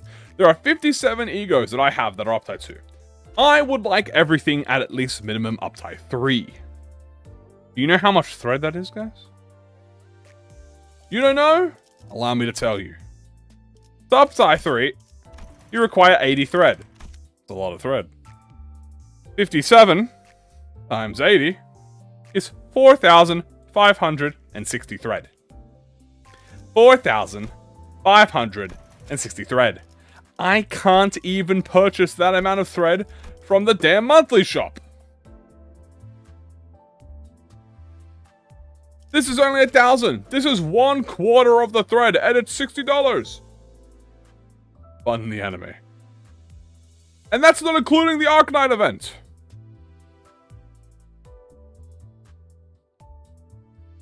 What even is the Arknight event? It's a collaboration event. Which, by the way, is the entire reason that I am going to be sharding all these E.G.Os, by the way.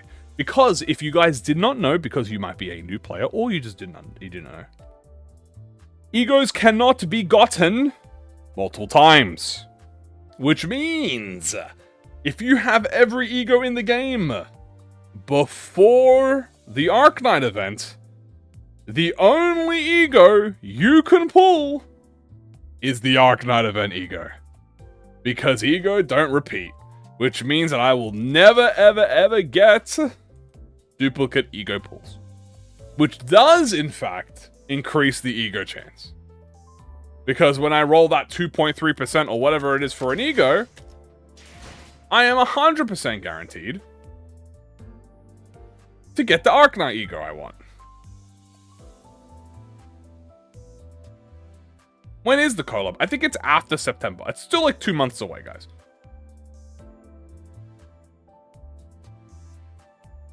It's better than less probability. I am legitimately removing the probability from the game, which is the best part.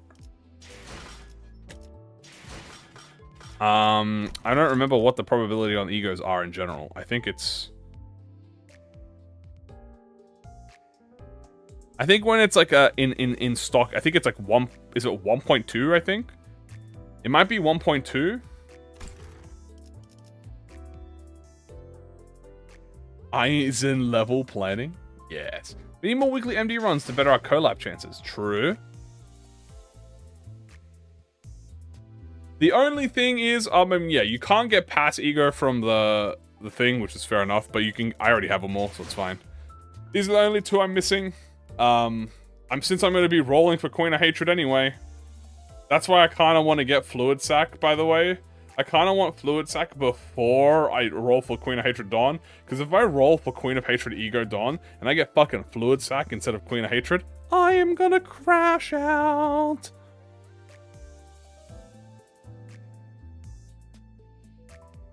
Oh, they're tied to their ranking? Ah, actually, okay. Well, if they're tied to their ranking, let's see what we can do then. How much is everything? Let's have a look. We have a thread spin. We have a he. He is 80. Zane is 60.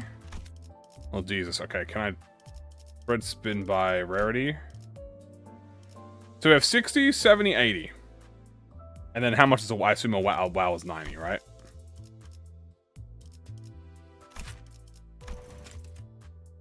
Yeah, okay.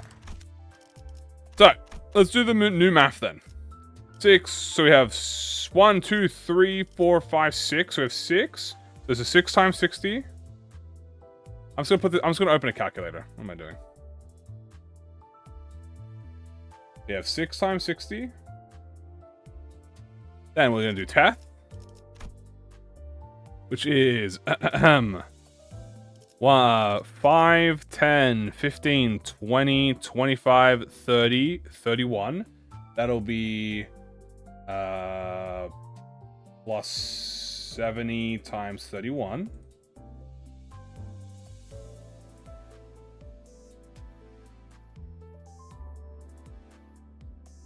$70.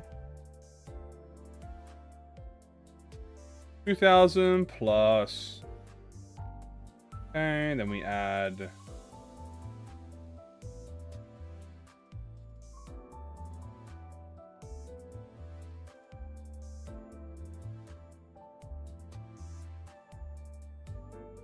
So at 2,530. Then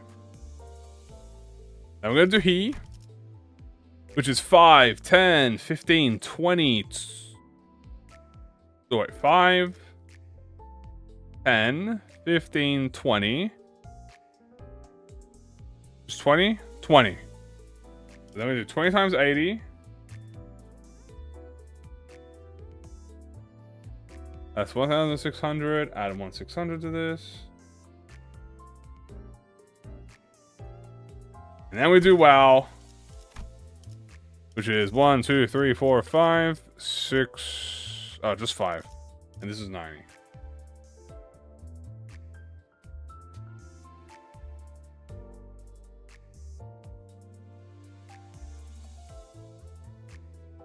In total, it is 4,580 thread to upgrade everything, which is still 4,500. It's still within the 4,000 range, but minus 60. Yeah, it's still within 4,000.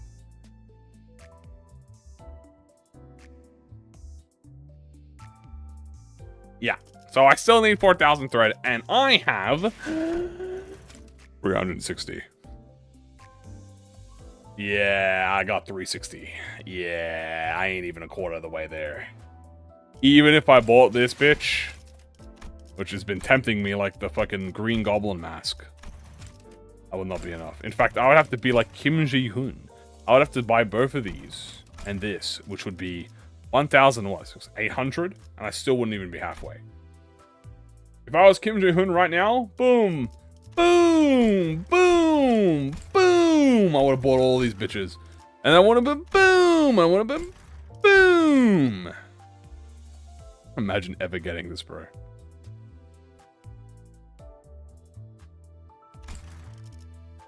Avenge me.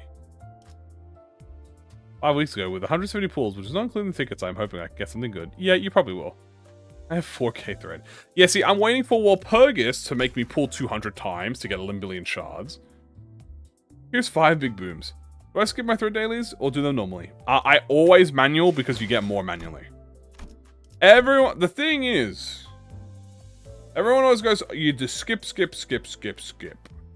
But skipping makes you waste modules. Like, why would I ever do that? No, it's not more efficient. It's more time efficient, but you lose out on the module bonuses. It's 2 times the module cost to get half the extra rewards. Instead of getting 20 lunacy, instead of getting 60 lunacy for 30 for 6, you're getting 45 for 12. Which is like bad. You get 15 with the bonus, but the 15 is not worth it. 45 a day is more than 30? Yeah, but it takes double the amount of modules.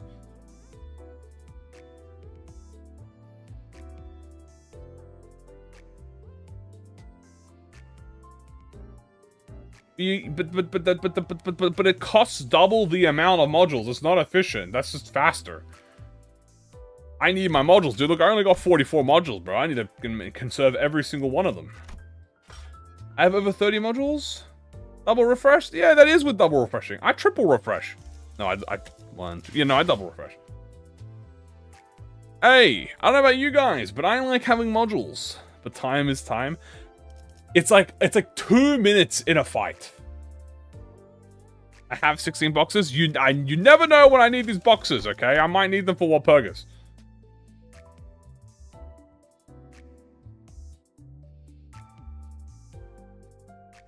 Yeah, thank you for the follows. Alright, you don't even know. I might need all of these. Okay? It's called Reserve. Do you know how many mirror dungeons I do? I do so many mirror... In fact, you know what? Claim this bitch right now. You know how many? That's 5 modules a day I spend when live streaming. That adds up. That's 30 modules a week. Also, we're close to leveling up. That's also how I get so much XP, by the way. Can do a Walp, only MD for the Walp. Probably, yeah, I can do that. Yoink. Speaking of, yoink boxes. Yoink. Yoink, yoink, yoink. 9 boxes, dude. Oh, 3 levels. That's a flex. It's called Enkenfallen Management, okay? You know, I used to have Enkenfallen dreams until I found that there were other ways to use boxes. Manager, more mirror dungeons, please. I love mirror dungeons. I really saved up for the Walpurgis. I am trying. I've saved up for Walpurgis while spending on Yisang, bro. This is my greatest aura pull. Getting Yisang in under 70 makes me so happy. On Clash, win inflict sinking count. Look in her negative form. You missed her negative form buffs in the negative form. In the negative form, she inflicts sinking count on Clash win, and she inflicts sinking count on the first coin consumed, and every single bit of pierced sword she inflicts also inflicts sinking count. You gotta look in the despair form, then that'll save you. I am Nitzak. I do want the Enkenfallen beer. Oh shit, I did, yeah. I do want the Enkenfallen beer. Badly. I'm not gonna lie to you. I need it. My World War II ego Yisang. I need him, bro. He's so peak. I love him. I love it, and his 20 FPS cloak. Like, why is he going 20 FPS? But you know what? It's peak. I spent 200 to get Thumb Salt. How much did we spend on Thumb Salt? Dude, didn't I? I went to pity on Thumb Salt. Of sleep from the MD grind. I think we went to... Yeah, we did pity, because I had to pull Sinclair. Oh, don't remind me. God. Sinclair, you fucking rat, dude. You're so lucky I'm a live streamer, bro. I should have just waited my bitch ass for fucking 1 week.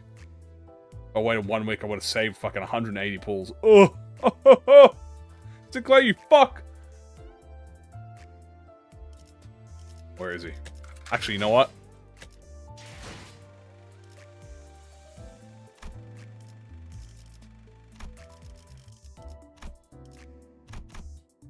Hey, Sinclair. 책임을 다하지 못했으니 그에 맞는 벌을.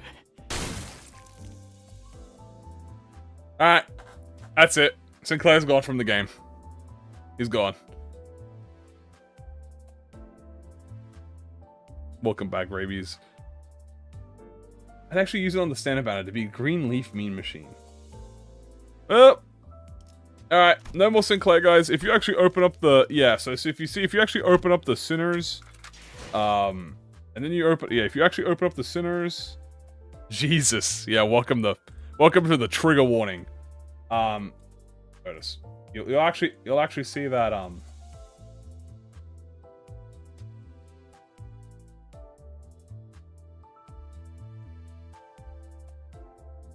Yeah, that's right. We got 11 Sinners now.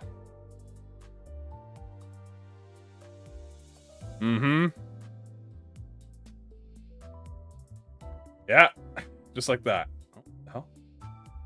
Oh my god. Growing legs. Oh my god. Growing arms. Oh my god, it's Sinclair! No way. He's returned as a green Pikmin. Saw it. Queen of Hatred will fill the slot. Broken powerful IDs in the game. Weefy Heathcliff. He wins the game by just existing. True. I only see Ishmael. And Cray's growing legs. Yeah, I know, right?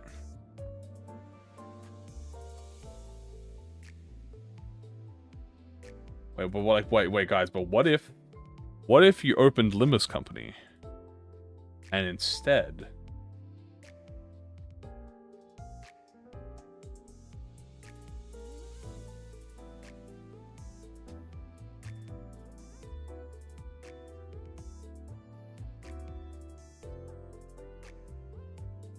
It was only Sinclair. Oh my god. This is Kim Jae-hoon's dream Limbus company right now. Here it is. Quitting the game. This is Sinclair Company.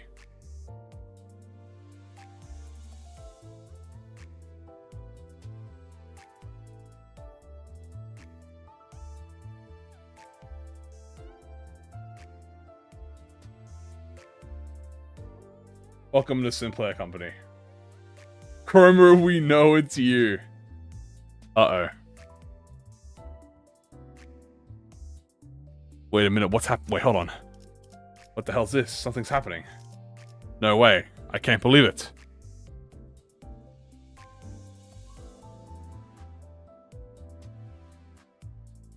Romer!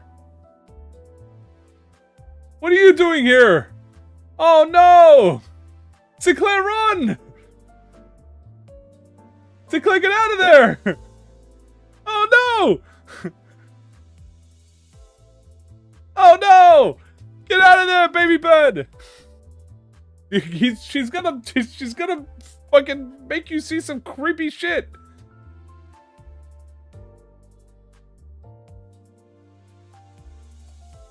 What the hell? The name is changing too. Oh my god! What are you doing? What? Red? Holy shit! I can't believe it. That's right. It's actually Chroma Company!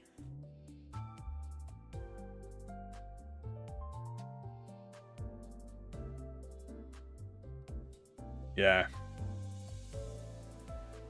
Yeah, we're cooked. He's getting gripped. What am I doing? This fucking bit is so stupid. I'm already in the sorting, dude. What is going on here? Merry Christmas, guys. Merry Christmas, guys. Why did I spell chroma with a C? I didn't spell chroma with a C. I spelled it with a K.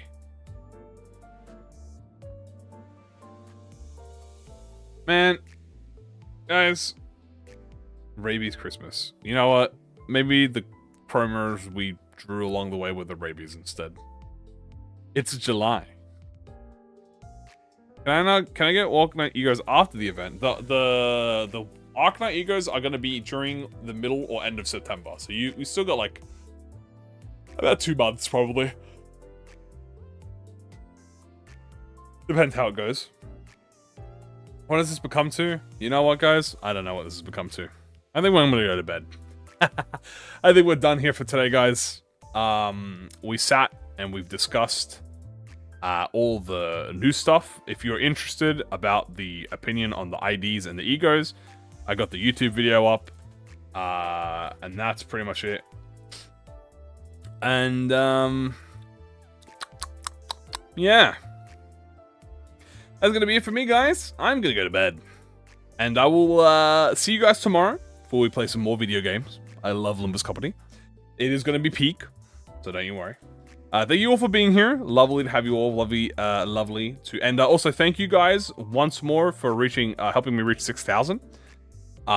We did hit 6,000 during the middle of the live stream, and I am just in awe of the growth that we're having, especially this month. It's been absolutely amazing. I hope we can keep going, especially with Walpurgis around. I am working on the next video. Don't you worry, it will be released before Walpurgis. And that's going to be good. So, I'm the 690. Yeah, you know what? Appreciate all of you. Thank you all for being here. 6,000 for the 6 Wolf, true. Thank you all for being here. Love you all. Mwah. And I'll see you same time tomorrow every day as we usually do with Limbus Company. Okay. Take care, everybody. Bye-bye. See ya. Bye-bye.